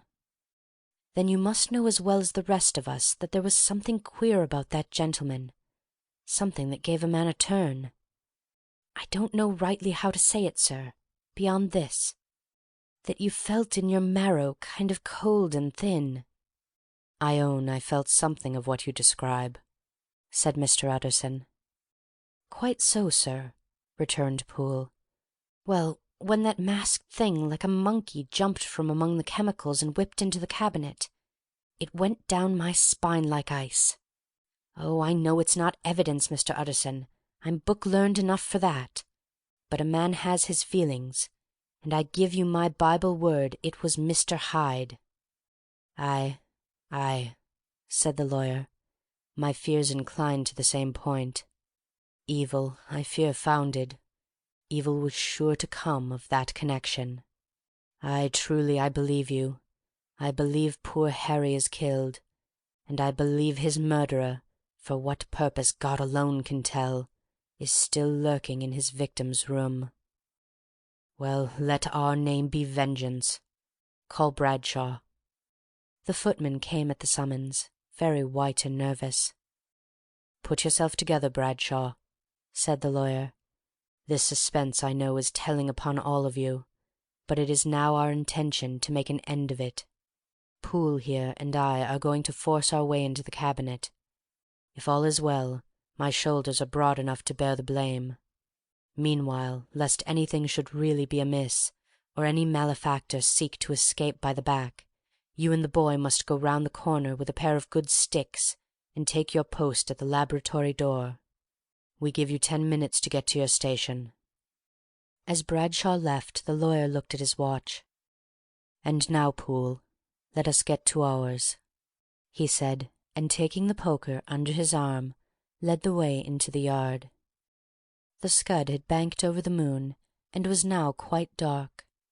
The wind, which only broke in puffs and draughts into that deep well of building, tossed the light of the candle to and fro about their steps, until they came into the shelter of the theatre, where they sat down silently to wait. London hummed solemnly all around, but nearer at hand the stillness was only broken by the sounds of a footfall moving to and fro along the cabinet floor. "So it will walk all day, sir," whispered Poole. "Aye, and the better part of the night. Only when a new sample comes from the chemist, there's a bit of a break. Ah, it's an ill conscience that's such an enemy to rest. Ah, sir, there's blood foully shed in every step of it. But hark again, a little closer. Put your heart in your ears, Mr. Utterson, and tell me, Is that the doctor's foot?" The steps fell lightly and oddly, with a certain swing. For all they went so slowly, it was different indeed from the heavy creaking tread of Henry Jekyll. Utterson sighed. "Is there never anything else?" he asked. Poole nodded. "Once," he said, "once I heard it weeping." "Weeping? How that?" said the lawyer, conscious of a sudden chill of horror. "Weeping like a woman, or a lost soul," said the butler. "I came away with that upon my heart that I could have wept too." But now the 10 minutes drew to an end. Poole disinterred the axe from under a stack of packing straw. The candle was set upon the nearest table to light them to the attack, and they drew near with bated breath to where that patient foot was still going up and down, in the quiet of the night. "Jekyll," cried Utterson, with a loud voice, "I demand to see you." He paused a moment, but there came no reply. "I give you fair warning. Our suspicions are aroused, and I must and shall see you," he resumed. "If not by fair means, then by foul. If not of your consent, then by brute force." "Utterson," said the voice, "for God's sake have mercy." "Ah, that is not Jekyll's voice. It's Hyde's," cried Utterson. "Down with the door, Poole." Poole swung the axe over his shoulder.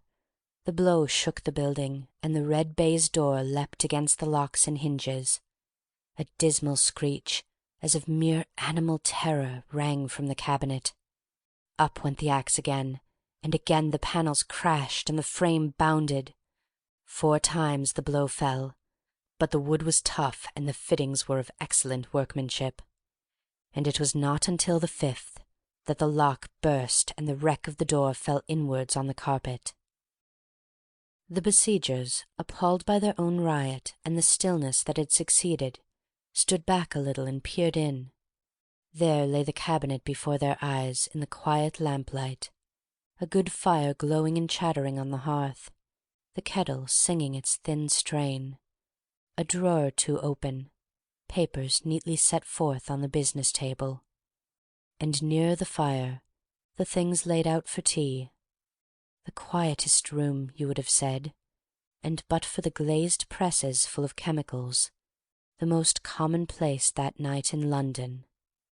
Right in the middle of the room there lay the body of a man sorely contorted and still twitching. They drew near on tiptoe, turned it on its back, and beheld the face of Edward Hyde. He was dressed in clothes far too large for him, clothes of the doctor's bigness.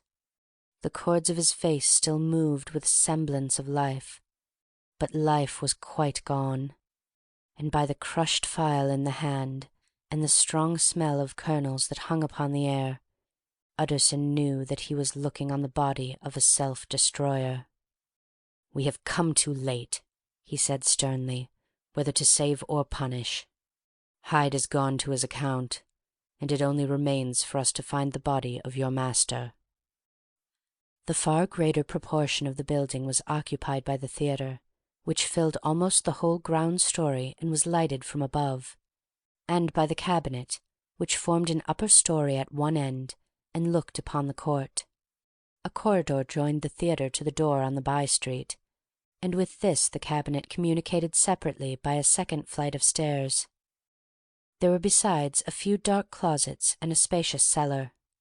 All these were now thoroughly examined. Each closet needed but a glance, for all were empty, and all, by the dust that fell from their doors, had stood long unopened. The cellar indeed was filled with crazy lumber, mostly dating from the times of the surgeon who was Jekyll's predecessor. But even as they opened the door, they were advertised of the uselessness of further search by the fall of a perfect mat of cobweb which had for years sealed up the entrance. Nowhere was there any trace of Henry Jekyll, dead or alive. Poole stamped on the flags of the corridor. "He must be buried here," he said, hearkening to the sound. "Or he may have fled," said Utterson, and he turned to examine the door in the by-street. It was locked, and lying near by on the flags they found the key already stained with rust. "This does not look like use," observed the lawyer. "Use?" echoed Poole. "Do you not see, sir, it is broken? Much as if a man had stamped on it." "Aye," continued Utterson, "and the fractures, too, are rusty." The two men looked at each other with a scare. "This is beyond me, Poole," said the lawyer. "Let us go back to the cabinet." They mounted the stair in silence, and still with an occasional awe-struck glance at the dead body, proceeded more thoroughly to examine the contents of the cabinet. At one table there were traces of chemical work, various measured heaps of some white salt being laid on glass saucers, as though for an experiment in which the unhappy man had been prevented. "That is the same drug that I was always bringing him," said Poole, and even as he spoke the kettle, with a startling noise, boiled over. This brought them to the fireside, where the easy-chair was drawn cosily up, and the tea-things stood ready to the sitter's elbow, the very sugar in the cup. There were several books on a shelf. One lay beside the tea-things, open, and Utterson was amazed to find it a copy of a pious work, for which Jekyll had several times expressed a great esteem, annotated in his own hand with startling blasphemies. Next, in the course of their review of the chamber, the searchers came to the cheval-glass, into whose depths they looked with an involuntary horror, but it was so turned as to show them nothing but the rosy glow playing on the roof, the fire sparkling in 100 repetitions along the glazed front of the presses, and their own pale and fearful countenances stooping to look in. "This glass has seen some strange things, sir," whispered Poole. "And surely none stranger than itself," echoed the lawyer in the same tones. "For what did Jekyll—" He caught himself up at the word, with a start, and then, conquering the weakness, "What could Jekyll want with it?" he said. "You may say that," said Poole. Next they turned to the business table. On the desk, among the neat array of papers, a large envelope was uppermost, and bore in the doctor's hand the name of Mr. Utterson. The lawyer unsealed it, and several enclosures fell to the floor. The first was a will, drawn in the same eccentric terms as the one which he had returned 6 months before, to serve as a testament in case of death, and as a deed of gift in case of disappearance. But in place of the name of Edward Hyde, the lawyer, with indescribable amazement, read the name of Gabriel John Utterson. He looked at Poole, and then back at the paper, and last of all at the dead malefactor stretched upon the carpet. "My head goes round," he said. "He has been all these days in possession. He had no cause to like me. He must have raged to see himself displaced, and he has not destroyed this document." He caught up the next paper. It was a brief note in the doctor's hand, and dated at the top. "Oh, Poole," the lawyer cried, "he was alive and here this day. He cannot have been disposed of in so short a space. He must be still alive. He must have fled. And then why fled, and how? And in that case, can we venture to declare this suicide? Oh, we must be careful. I foresee that we may yet involve your master in some dire catastrophe." "Why don't you read it, sir?" asked Poole. "Because I fear," replied the lawyer solemnly. "God grant I have no cause for it."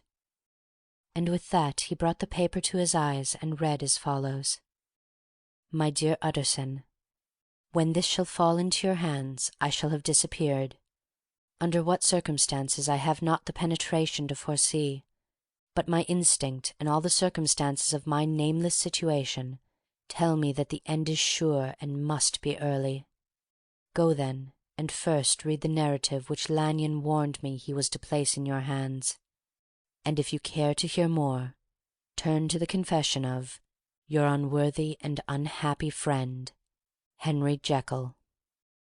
"There was a third enclosure?" asked Utterson. "Here, sir," said Poole, and gave into his hands a considerable packet sealed in several places.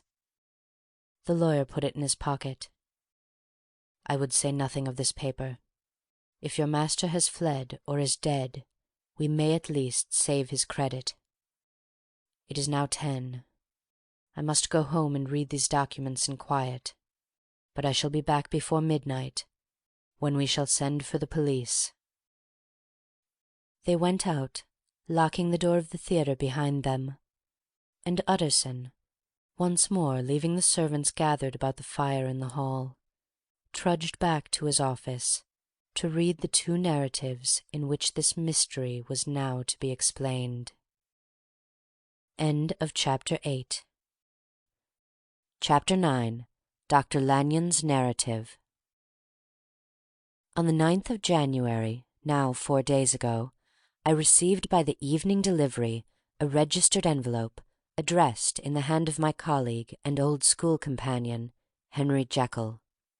I was a good deal surprised by this, for we were by no means in the habit of correspondence. I had seen the man, dined with him indeed the night before, and I could imagine nothing in our intercourse that should justify formality of registration. The contents increased my wonder, for this is how the letter ran. 10th December, 18 blank. Dear Lanyon, you are one of my oldest friends, and although we may have differed at times on scientific questions, I cannot remember, at least on my side, any break in our affection. There was never a day when if you had said to me, "Jekyll, my life, my honour, my reason depend upon you," I would not have sacrificed my left hand to help you. Lanyon, my life, my honour, my reason are all at your mercy. If you fail me tonight, I am lost. You might suppose after this preface that I am going to ask you for something dishonourable to grant. Judge for yourself. I want you to postpone all other engagements for tonight, aye, even if you were summoned to the bedside of an emperor, to take a cab, unless your carriage should be actually at the door, and with this letter in your hand for consultation, to drive straight to my house. Poole, my butler, has his orders. You'll find him waiting your arrival with a locksmith. The door of my cabinet is then to be forced, and you are to go in alone, to open the glazed press, letter E, on the left hand, break the lock if it be shut, and to draw out, with all its contents as they stand, the 4th drawer from the top, or, which is the same thing, the 3rd from the bottom. In my extreme distress of mind, I have a morbid fear of misdirecting you, but even if I am in error, you may know the right drawer by its contents. Some powders, a file and paper book. This drawer I beg of you to carry back with you to Cavendish Square exactly as it stands. That is the first part of the service. Now for the second. You should be back, if you set out at once on the receipt of this, long before midnight. But I will leave you that amount of margin, not only in the fear of one of those obstacles that can neither be prevented nor foreseen, but because an hour when your servants are in bed is to be preferred for what will then remain to do. At midnight, then, I have to ask you to be alone in your consulting room, to admit with your own hand into the house a man who will present himself in my name, and to place in his hands the drawer that you will have brought with you from my cabinet. Then you will have played your part and earned my gratitude completely. 5 minutes afterwards, if you insist upon an explanation, you will have understood that these arrangements are of capital importance, and that by the neglect of one of them, fantastic as they must appear, you might have charged your conscience with my death or the shipwreck of my reason. Confident as I am that you will not trifle with this appeal, my heart sinks and my hand trembles at the bare thought of such a possibility. Think of me at this hour, in a strange place, labouring under a blackness of distress that no fancy can exaggerate, and yet well aware that if you will but punctually serve me, my troubles will roll away like a story that is told. Serve me, my dear Lanyon, and save your friend, H.J. P.S. I had already sealed this up when a fresh terror struck upon my soul. It is possible that the post-office may fail me, and this letter not come into your hands until to-morrow morning. In that case, dear Lanyon, do my errand when it shall be most convenient for you in the course of the day, and once more expect my messenger at midnight. It may then already be too late, and if that night passes without event, you will know that you have seen the last of Henry Jekyll. Upon the reading of this letter, I made sure my colleague was insane, but till that was proved beyond the possibility of doubt, I felt bound to do as he requested. The less I understood of this farrago, the less I was in a position to judge of its importance, and an appeal so worded could not be set aside without a grave responsibility. I rose accordingly from the table, got into a hansom, and drove straight to Henry Jekyll's house. The butler was awaiting my arrival. He had received by the same post as mine a registered letter of instruction, and had sent at once for a locksmith and a carpenter. The tradesmen came while we were yet speaking, and we moved in a body to old Dr. Denman's surgical theatre, from which, as you are doubtless aware, Jekyll's private cabinet is most conveniently entered. The door was very strong, the lock excellent. The carpenter avowed he would have great trouble and have to do much damage if force were to be used, and the locksmith was near despair. But this last was a handy fellow, and after 2 hours' work the door stood open. The press marked E was unlocked, and I took out the drawer, had it filled up with straw and tied in a sheet, and returned with it to Cavendish Square. Here I proceeded to examine its contents. The powders were neatly enough made up, but not with the nicety of the dispensing chemist, so that it was plain they were of Jekyll's private manufacture, and when I opened one of the wrappers I found what seemed to me a simple crystalline salt of a white colour. The phial to which I next turned my attention might have been about half full of a blood-red liquor, which was highly pungent to the sense of smell, and seemed to me to contain phosphorus and some volatile ether. At the other ingredients I could make no guess. The book was an ordinary version book, and contained little but a series of dates. These covered a period of many years, but I observed that the entries ceased nearly a year ago and quite abruptly. Here and there a brief remark was appended to a date, usually no more than a single word, double, occurring perhaps 6 times in a total of several hundred entries, and once very early in the list, and followed by several marks of exclamation, total failure. All this, though it whetted my curiosity, told me little that was definite. Here were a phial of some salt, and the record of a series of experiments that had led, like too many of Jekyll's investigations, to no end of practical usefulness. How could the presence of these artifacts in my house affect either the honour, the sanity, or the life of my flighty colleague? If his messenger could go to one place, why could he not go to another? And even granting some impediment, why was this gentleman to be received by me in secret? The more I reflected, the more convinced I grew that I was dealing with a case of cerebral disease, and though I dismissed my servants to bed, I loaded an old revolver, that I might be found in some posture of self-defence. 12 o'clock had scarce rung out over London ere the knocker sounded very gently on the door. I went myself at the summons, and found a small man crouching against the pillars of the portico. "Are you from Dr. Jekyll?"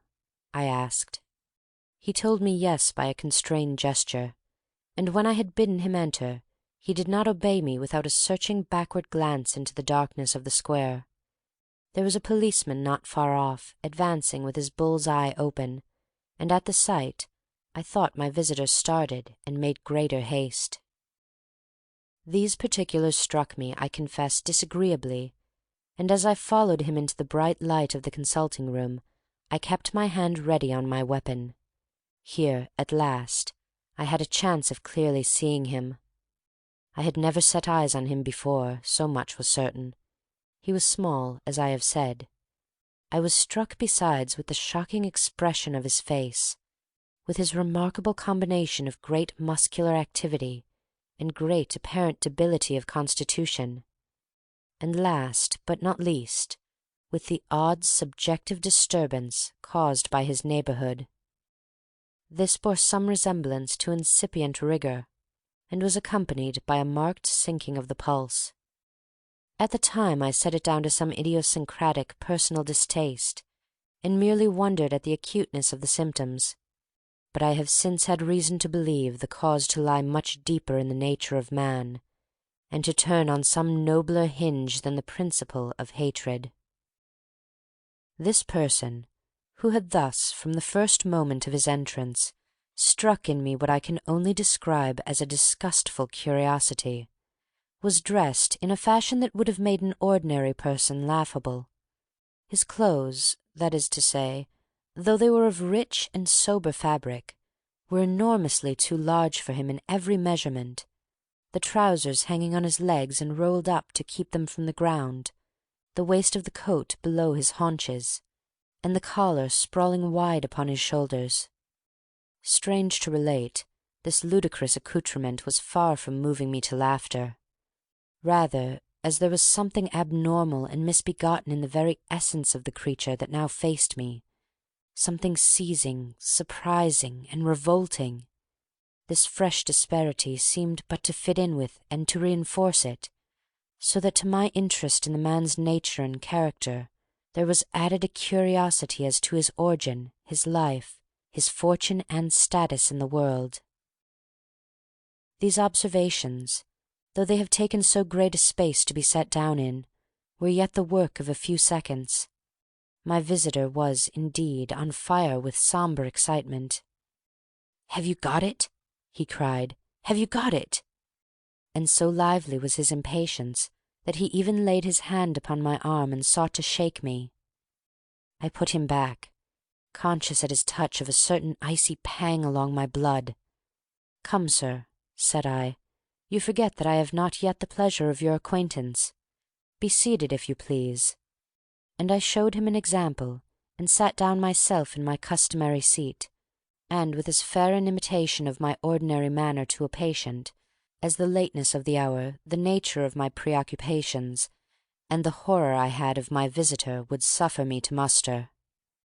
"I beg your pardon, Dr. Lanyon," he replied civilly enough.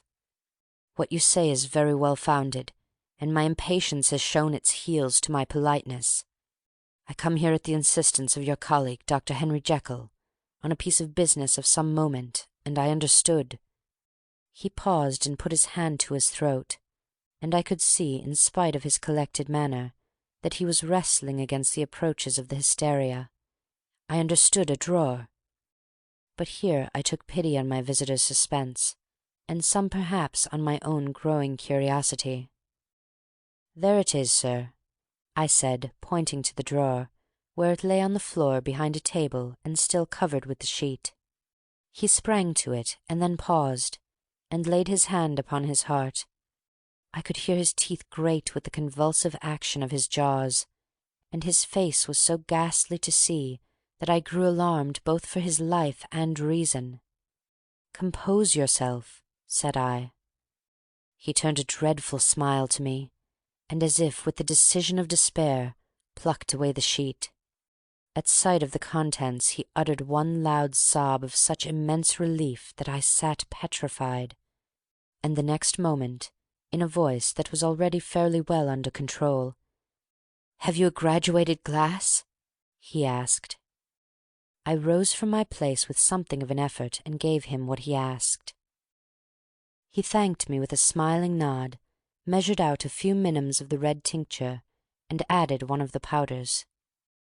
The mixture, which was at first of a reddish hue, began in proportion as the crystals melted to brighten in colour, to effervesce audibly, and to throw off small fumes of vapour.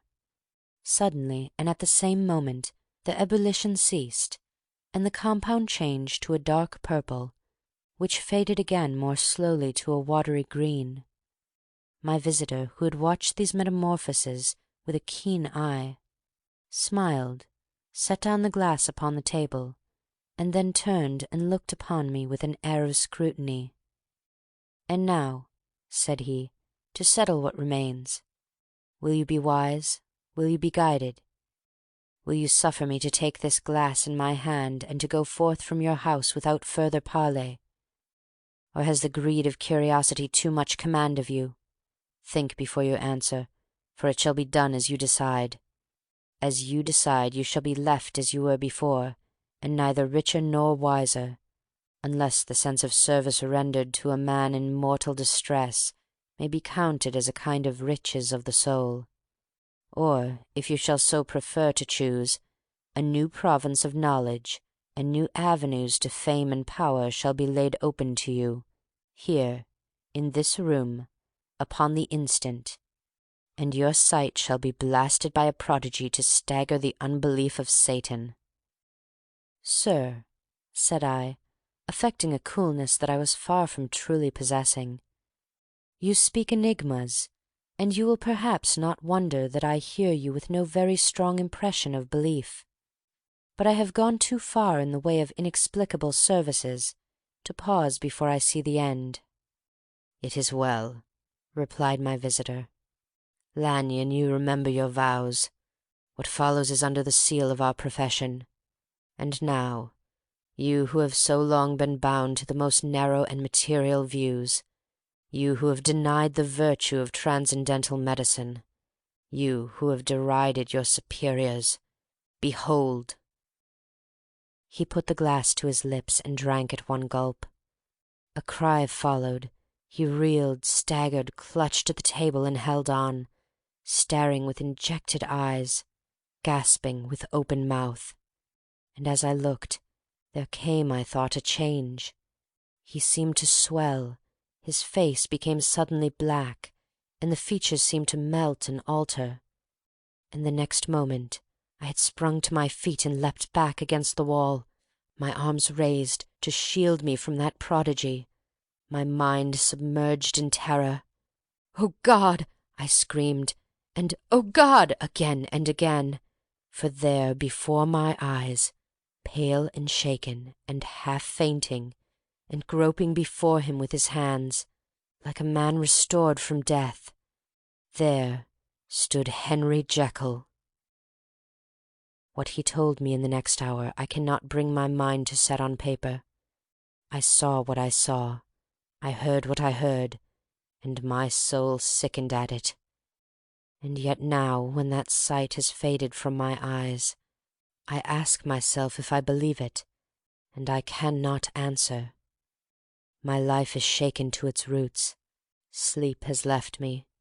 The deadliest terror sits by me at all hours of the day and night, and I feel that my days are numbered, and that I must die, and yet I shall die incredulous.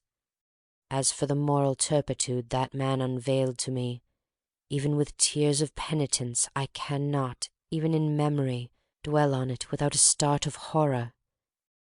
I will say but one thing, Utterson, and that, if you can bring your mind to credit it, will be more than enough. The creature who crept into my house that night was, on Jekyll's own confession, known by the name of Hyde, and hunted for in every corner of the land as the murderer of Carew. Hasty Lanyon. End of Chapter 9. Chapter 10. Henry Jekyll's full statement of the case. I was born in the year 18 to a large fortune, endowed besides with excellent parts, inclined by nature to industry, fond of the respect of the wise and good among my fellow men, and thus, as might have been supposed, with every guarantee of an honourable and distinguished future. And indeed, the worst of my faults was a certain impatient gaiety of disposition, such as has made the happiness of many, but such as I found it hard to reconcile with my imperious desire to carry my head high, and wear a more than commonly grave countenance before the public. Hence it came about that I concealed my pleasures, and that when I reached years of reflection, and began to look around me and take stock of my progress and position in the world, I stood already committed to a profound duplicity of me. Many a man would have even blazoned such irregularities as I was guilty of, but from the high views that I had set before me, I regarded and hid them with an almost morbid sense of shame. It was thus rather the exacting nature of my aspirations than any part of degradation in my faults that made me what I was, and, with even a deeper trench than in the majority of men, severed in me those provinces of good and ill which divide and compound a man's dual nature. In this case I was driven to reflect deeply and inveterately on that hard law of life, which lies at the root of religion, and is one of the most plentiful springs of distress. Though so profound a double-dealer, I was in no sense a hypocrite. Both sides of me were in dead earnest.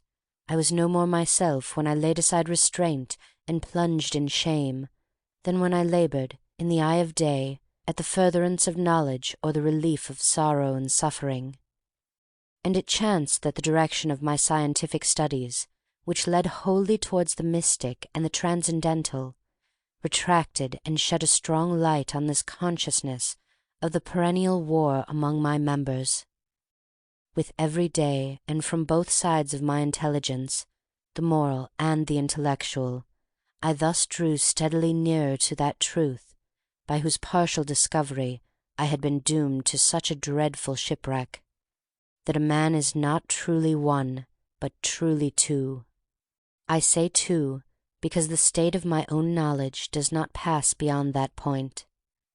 Others will follow, others will outstrip me on the same lines, and I hazard the guess that man will be ultimately known for a mere polity of multifarious, incongruous, and independent denizens. I, for my part, from the nature of my life, advanced infallibly in one direction, and in one direction only. It was on the moral side, and in my own person, that I learned to recognize the thorough and primitive duality of man.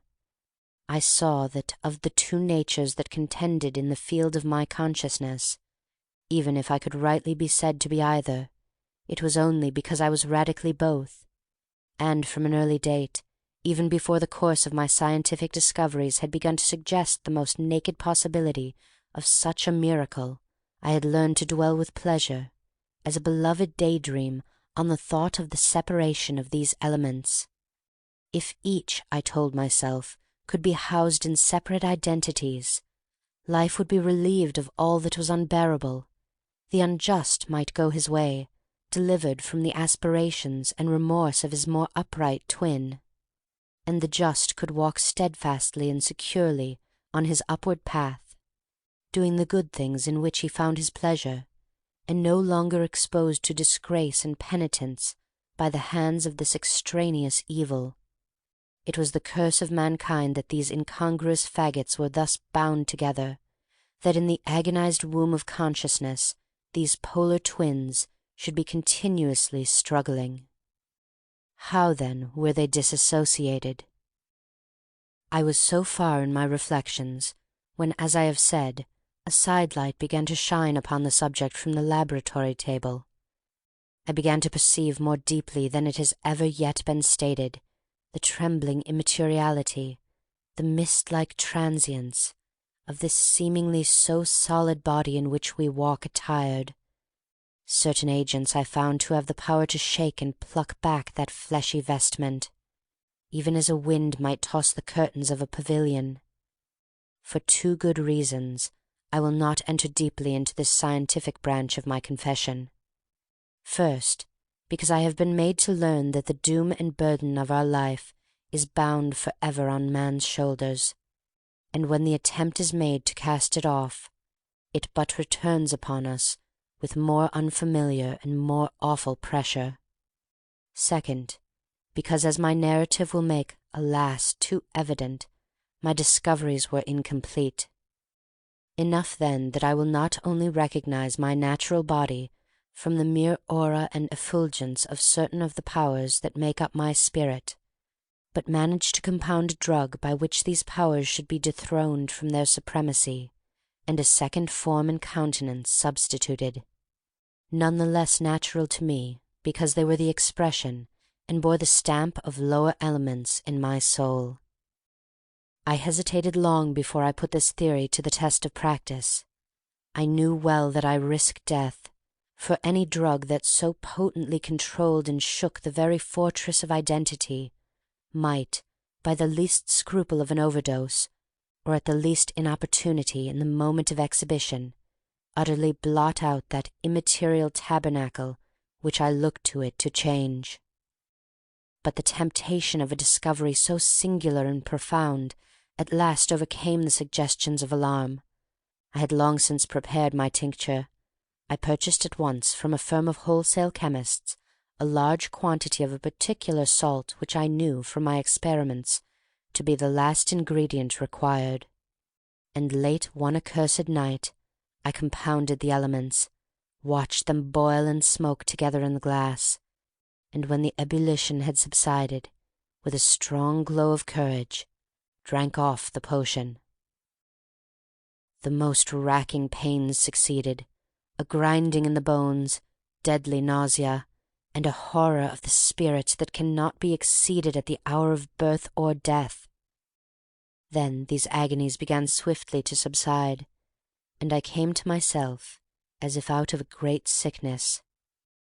There was something strange in my sensations, something indescribably new, and from its very novelty incredibly sweet.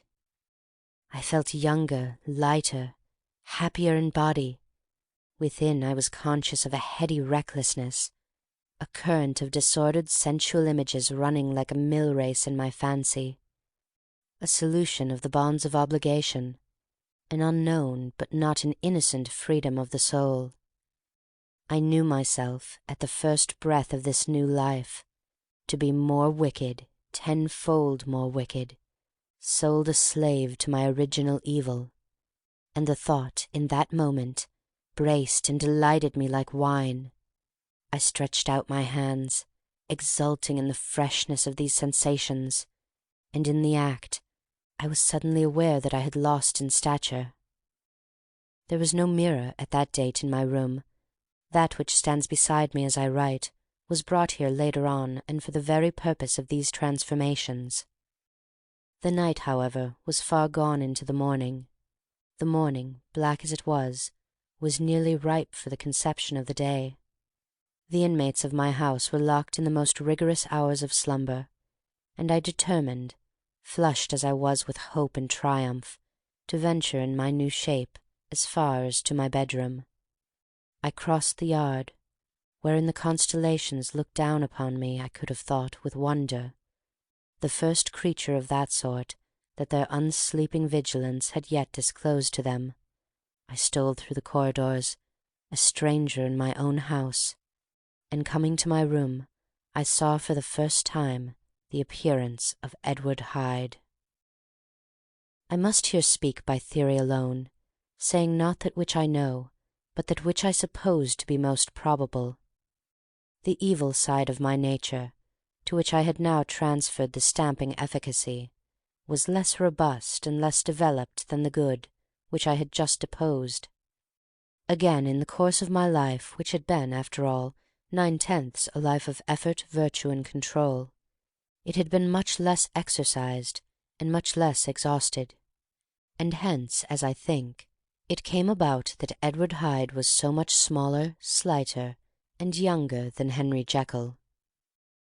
Even as good shone upon the countenance of the one, evil was written broadly and plainly on the face of the other. Evil besides, which I must still believe to be the lethal side of man, had left on that body an imprint of deformity and decay. And yet, when I looked upon that ugly idol in the glass, I was conscious of no repugnance, rather a leap of welcome. This, too, was myself. It seemed natural and human. In my eyes it bore a livelier image of the spirit. It seemed more express and single than the imperfect and divided countenance I had been hitherto accustomed to call mine. And in so far I was doubtless right. I have observed that when I wore the semblance of Edward Hyde, None could come near me at first without a visible misgiving of the flesh. This, as I take it, was because all human beings, as we meet them, are commingled out of good and evil, and Edward Hyde, alone in the ranks of mankind, was pure evil. I lingered but a moment at the mirror. The second and conclusive experiment had yet to be attempted. It yet remained to be seen if I had lost my identity beyond redemption, and must flee before daylight from a house that was no longer mine. And hurrying back to my cabinet, I once more prepared and drank the cup, once more suffered the pangs of dissolution, and came to myself once more with the character, the stature, and the face of Henry Jekyll. That night I had come to the fatal crossroads. Had I approached my discovery in a more noble spirit, had I risked the experiment while under the empire of generous or pious aspirations, all must have been otherwise. And from these agonies of death and birth I had come forth an angel instead of a fiend. The drug had no discriminating action. It was neither diabolical nor divine, but it shook the doors of the prison-house of my disposition, and like the captives of Philippi, that which stood within ran forth. At that time my virtue slumbered. My evil, kept awake by ambition, was alert and swift to seize the occasion, and the thing that was projected was Edward Hyde. Hence, although I had now two characters, as well as two appearances, one was wholly evil, and the other was still the old Henry Jekyll, that incongruous compound of whose reformation and improvement I had already learned to despair. The movement was thus wholly toward the worse. Even at that time I had not conquered my aversions to the dryness of a life of study. I would still be merrily disposed at times, and as my pleasures were, to say the least, undignified, and I was not only well known and highly considered, but growing towards the elderly man, this incoherency of my life was daily growing more unwelcome. It was on this side that my new power tempted me until I fell in slavery. I had but to drink the cup, to doff at once the body of the noted professor, and to assume like a thick cloak that of Edward Hyde. I smiled at the notion. It seemed to me at the time to be humorous, and I made my preparations with the most studious care. I took and furnished that house in Soho, to which Hyde was tracked by the police, and engaged as a housekeeper a creature whom I knew well to be silent and unscrupulous. On the other side, I announced to my servants that a Mr. Hyde, whom I described, was to have full liberty and power about my house in the square, and to parry mishap, I even called and made myself a familiar object in my second character. I next drew up that will to which you so much objected, so that if anything befell me in the person of Dr. Jekyll, I could enter on that of Edward Hyde without pecuniary loss. And thus fortified, as I supposed on every side, I began to profit by the strange immunities of my position. Men have before hired bravos to transact their crimes, while their own person and reputation sat under shelter. I was the first that ever did so for his pleasures. I was the first that could plod in the public eye with a load of genial respectability, and in a moment, like a schoolboy, strip off these lendings and spring headlong into the sea of liberty. But for me, in my impenetrable mantle, the safety was complete. Think of it. I did not even exist.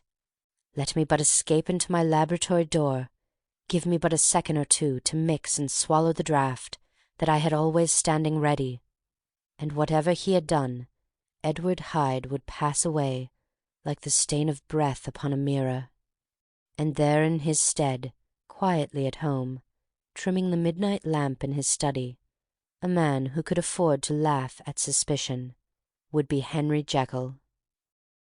The pleasures which I made haste to seek in my disguise were, as I have said, undignified. I would scarce use a harder term. But in the hands of Edward Hyde they soon began to turn toward the monstrous. When I would come back from these excursions, I was often plunged into a kind of wonder at my vicarious depravity. This familiar that I called out of my own soul and sent forth alone to do his good pleasure was a being inherently malign and villainous, his every act and thought centred on self, drinking pleasure with bestial avidity from any degree of torture to another, relentless like a man of stone.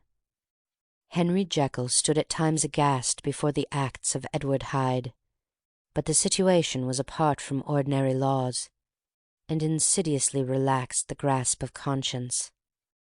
It was Hyde after all, and Hyde alone, that was guilty. Jekyll was no worse. He woke again to his good qualities, seemingly unimpaired. He would even make haste, where it was possible, to undo the evil done by Hyde, and thus his conscience slumbered. Into the details of the infamy at which I thus connived, for even now I can scarce grant that I committed it, I have no design of entering. I mean but to point out the warnings and the successive steps with which my chastisement approached. I met with one accident which, as it brought on no consequence, I shall no more than mention. An act of cruelty to a child aroused against me the anger of a passer-by, whom I recognized the other day in the person of your kinsman. The doctor and the child's family joined him.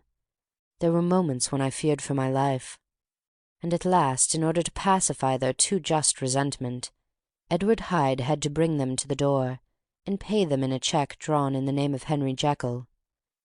But this danger was easily eliminated from the future, by opening an account at another bank in the name of Edward Hyde himself, and when, by sloping my own hand backward, I had supplied my double with a signature, I thought I sat beyond the reach of fate.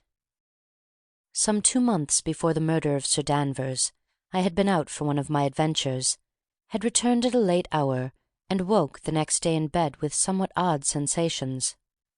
It was in vain I looked about me, in vain I saw the decent furniture and tall proportions of my room in the square, in vain that I recognized the pattern of the bed-curtains and the design of the mahogany frame. Something still kept insisting that I was not where I was, that I had not wakened where I seemed to be, but in the little room in Soho where I was accustomed to sleep in the body of Edward Hyde. I smiled to myself, and in my psychological way began lazily to inquire into the elements of this illusion, occasionally, even as I did so, dropping back into a comfortable morning doze. I was still so engaged when, in one of my more wakeful moments, my eyes fell upon my hand. Now the hand of Henry Jekyll, as you have often remarked, was professional in shape and size. It was large, firm, white, and comely.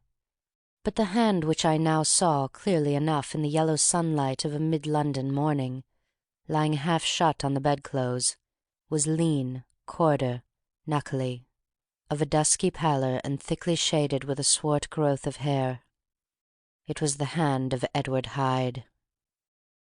I must have stared upon it for near half a minute, sunk as I was in the mere stupidity of wonder, before terror woke up in my breast as sudden and startling as the crash of cymbals, and bounding from my bed I rushed to the mirror.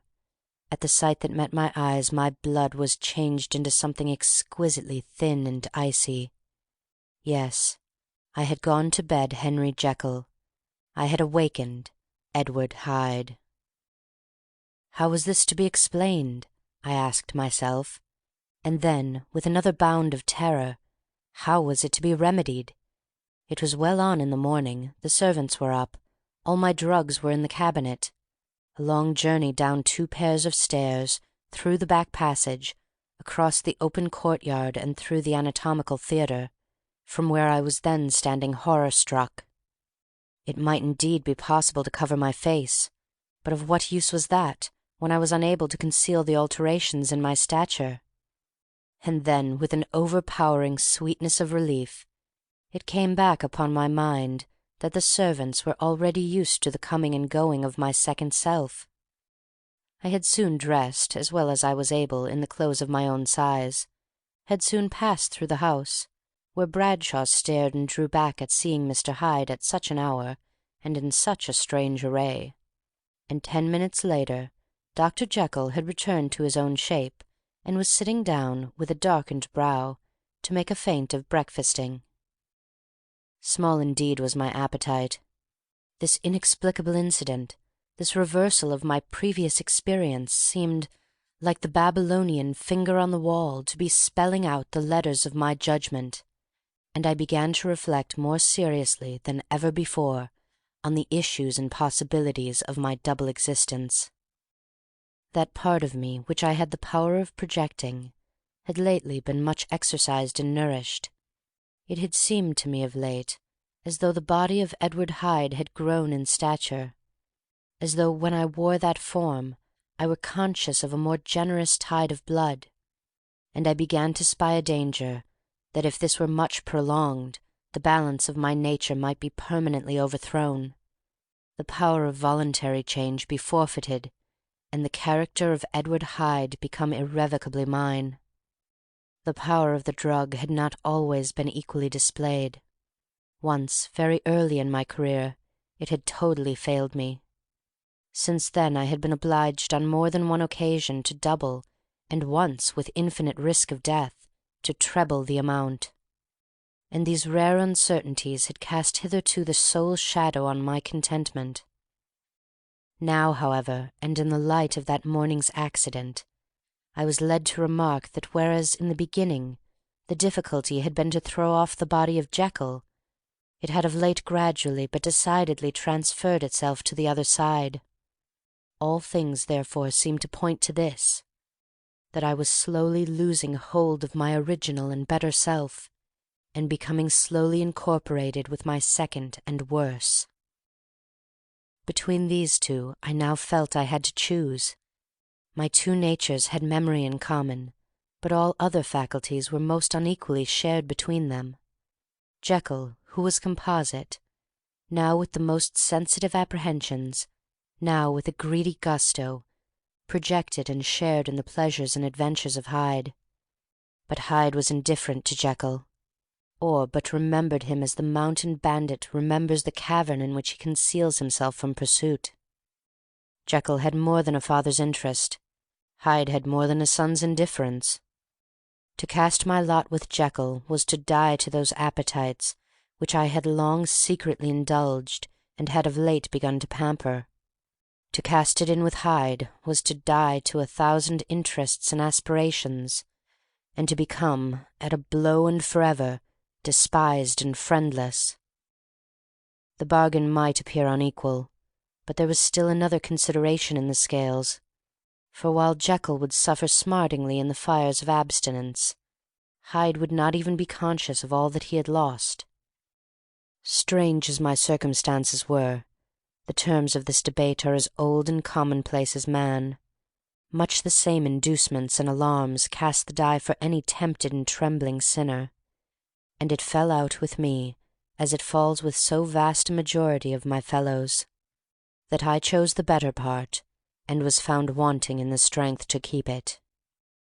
Yes, I preferred the elderly and discontented doctor, surrounded by friends and cherishing honest hopes, and bade a resolute farewell to the liberty, the comparative youth, the light step, leaping impulses, and secret pleasures that I had enjoyed in the disguise of Hyde.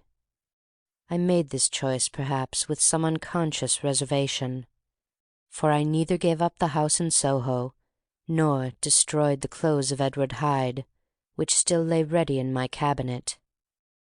For 2 months, however, I was true to my determination. For 2 months I led a life of such severity as I had never before attained to, and enjoyed the compensations of an approving conscience. But time began at last to obliterate the freshness of my alarm. The praises of conscience began to grow into a thing of course. I began to be tortured with throes and longings, as of Hyde struggling after freedom, and at last, in an hour of moral weakness, I once again compounded and swallowed the transforming draught. I do not suppose that when a drunkard reasons with himself upon his vice, He is once out of 500 times affected by the dangers that he runs through his brutish physical insensibility. Neither had I, long as I had considered my position, made enough allowance for the complete moral insensibility and insensate readiness to evil which were the leading characters of Edward Hyde. Yet it was by these that I was punished. My devil had been long caged; he came out roaring. I was conscious, even when I took the draught, of a more unbridled, a more furious propensity to ill. It must have been this, I suppose, that stirred in my soul that tempest of impatience with which I listened to the civilities of my unhappy victim.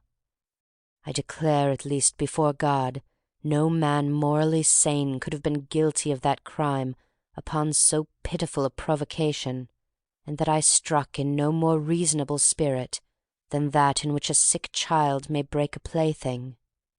But I had voluntarily stripped myself of all those balancing instincts by which even the worst of us continues to walk with some degree of steadiness among temptations, and in my case, to be tempted, however slightly, was to fall. Instantly the spirit of hell awoke in me and raged.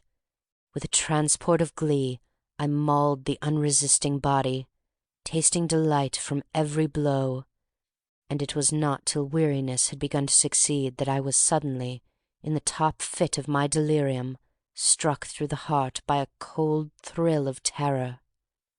A mist dispersed. I saw my life to be forfeit, and fled from the scene of these excesses, at once glorying and trembling, my lust of evil gratified and stimulated, my love of life screwed to the topmost peg. I ran to the house in Soho, and, to make assurance doubly sure, destroyed my papers.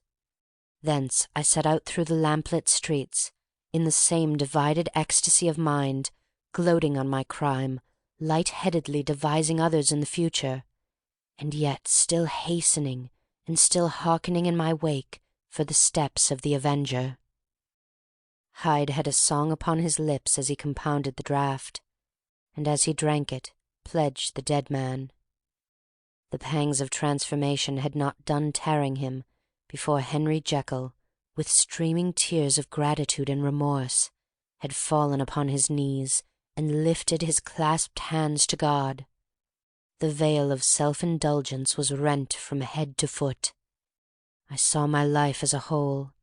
I followed it up from the days of childhood, when I had walked with my father's hand, and through the self-denying toils of my professional life, to arrive again and again, with the same sense of unreality, at the damned horrors of the evening. I could have screamed aloud. I sought with tears and prayers to smother down the crowd of hideous images and sounds with which my memory swarmed against me, and still, between the petitions, the ugly face of my iniquity stared into my soul. As the acuteness of this remorse began to die away, it was succeeded by a sense of joy. The problem of my conduct was solved. Hyde was thenceforth impossible. Whether I would or not, I was now confined to the better part of my existence, and oh, how I rejoiced to think of it! With what willing humility I embraced anew the restrictions of natural life! With what sincere renunciation I locked the door by which I had so often gone and come, and ground the key under my heel! The next day came the news that the murder had not been overlooked, that the guilt of Hyde was patent to the world, and that the victim was a man in high public estimation. It was not only a crime, it had been a tragic folly. I think I was glad to know it. I think I was glad to have my better impulses thus buttressed and guarded by the terrors of the scaffold. Jekyll was now my city of refuge. Let but Hyde peep out an instant, and the hands of all men would be raised to take and slay him. I resolved in my future conduct to redeem the past, and I can say with honesty that my resolve was fruitful of some good. You know yourself how earnestly in the last months of the last year I labored to relieve suffering. You know that much was done for others, and that the days passed quietly, almost happily for myself. Nor can I truly say that I wearied of this beneficent and innocent life. I think instead that I daily enjoyed it more completely. But I was still cursed with my duality of purpose, and as the first edge of my penitence wore off, the lower side of me, so long indulged, so recently chained down, began to growl for license. Not that I dreamed of resuscitating Hyde. The bare idea of that would startle me to frenzy. No, it was in my own person that I was once more tempted to trifle with my conscience, and it was as an ordinary secret sinner that I at last fell before the assaults of temptation. There comes an end to all things. The most capacious measure is filled at last, and this brief condescension to my evil finally destroyed the balance of my soul. And yet I was not alarmed. The fall seemed natural, like a return to the old days before I had made my discovery. It was a fine, clear January day, wet underfoot where the frost had melted, but cloudless overhead, and the Regent's Park was full of winter chirrupings and sweet with spring odors. I sat in the sun on a bench, the animal within me licking the chops of memory, the spiritual side a little drowsed, promising subsequent penitence, but not yet moved to begin. After all, I reflected, I was like my neighbors. And then I smiled, comparing myself with other men, comparing my active good will with the lazy cruelty of their neglect. And at the very moment of that vainglorious thought, a qualm came over me, a horrid nausea and the most deadly shuddering. These passed away and left me faint, and then, as in its turn faintness subsided, I began to be aware of a change in the temper of my thoughts, a greater boldness, a contempt of danger, a solution of the bonds of obligation. I looked down. My clothes hung formlessly on my shrunken limbs. The hand that lay on my knee was corded and hairy. I was once more Edward Hyde. A moment before I had been safe of all men's respect, wealthy, beloved, the cloth laying for me in the dining-room at home. And now I was the common quarry of mankind, hunted, houseless, a known murderer, thrall to the gallows. My reason wavered, but it did not fail me utterly. I have more than once observed that in my second character my faculties seemed sharpened to a point, and my spirits more tensely elastic. Thus it came about that where Jekyll perhaps might have succumbed, Hyde rose to the importance of the moment. My drugs were in one of the presses of my cabinet. How was I to reach them? That was the problem that, crushing my temples in my hands, I set myself to solve. The laboratory door I had closed. If I sought to enter by the house, my own servants would consign me to the gallows.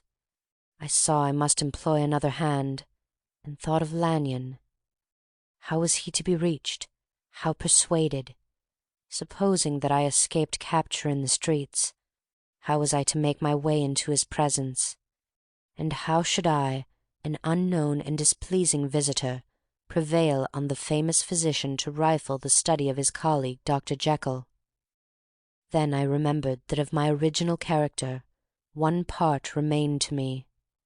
I could write my own hand, and once I had conceived that kindling spark, the way that I must follow became lightened up from end to end. Thereupon I arranged my clothes as best I could, and summoning a passing hansom, drove to an hotel in Portland Street, the name of which I chanced to remember. At my appearance, which was indeed comical enough, however tragic a fate these garments covered, the driver could not conceal his mirth. I gnashed my teeth upon him with a gust of devilish fury, and the smile withered from his face.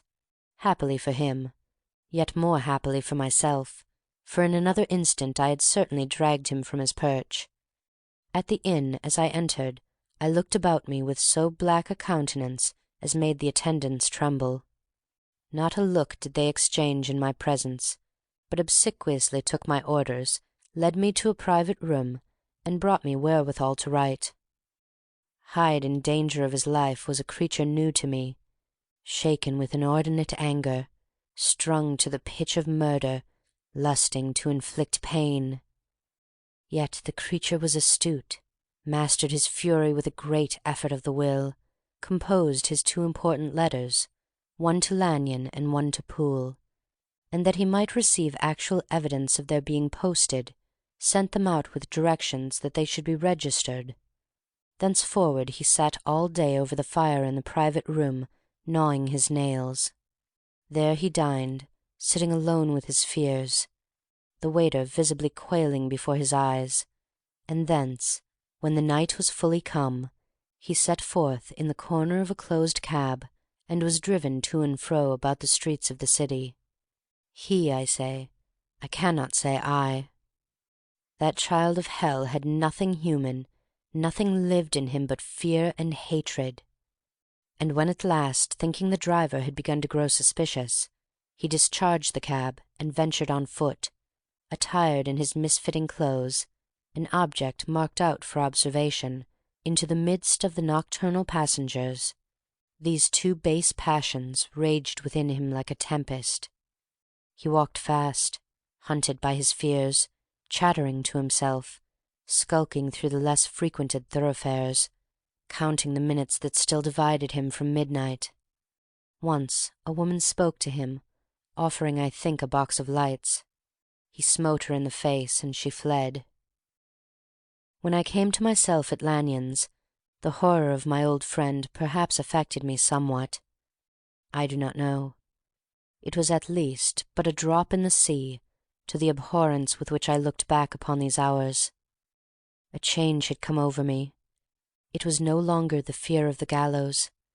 It was the horror of being Hyde that racked me. I received Lanyon's condemnation partly in a dream. It was partly in a dream that I came home to my own house and got into bed.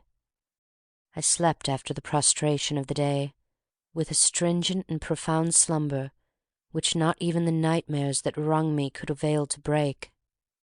I woke in the morning shaken, weakened, but refreshed.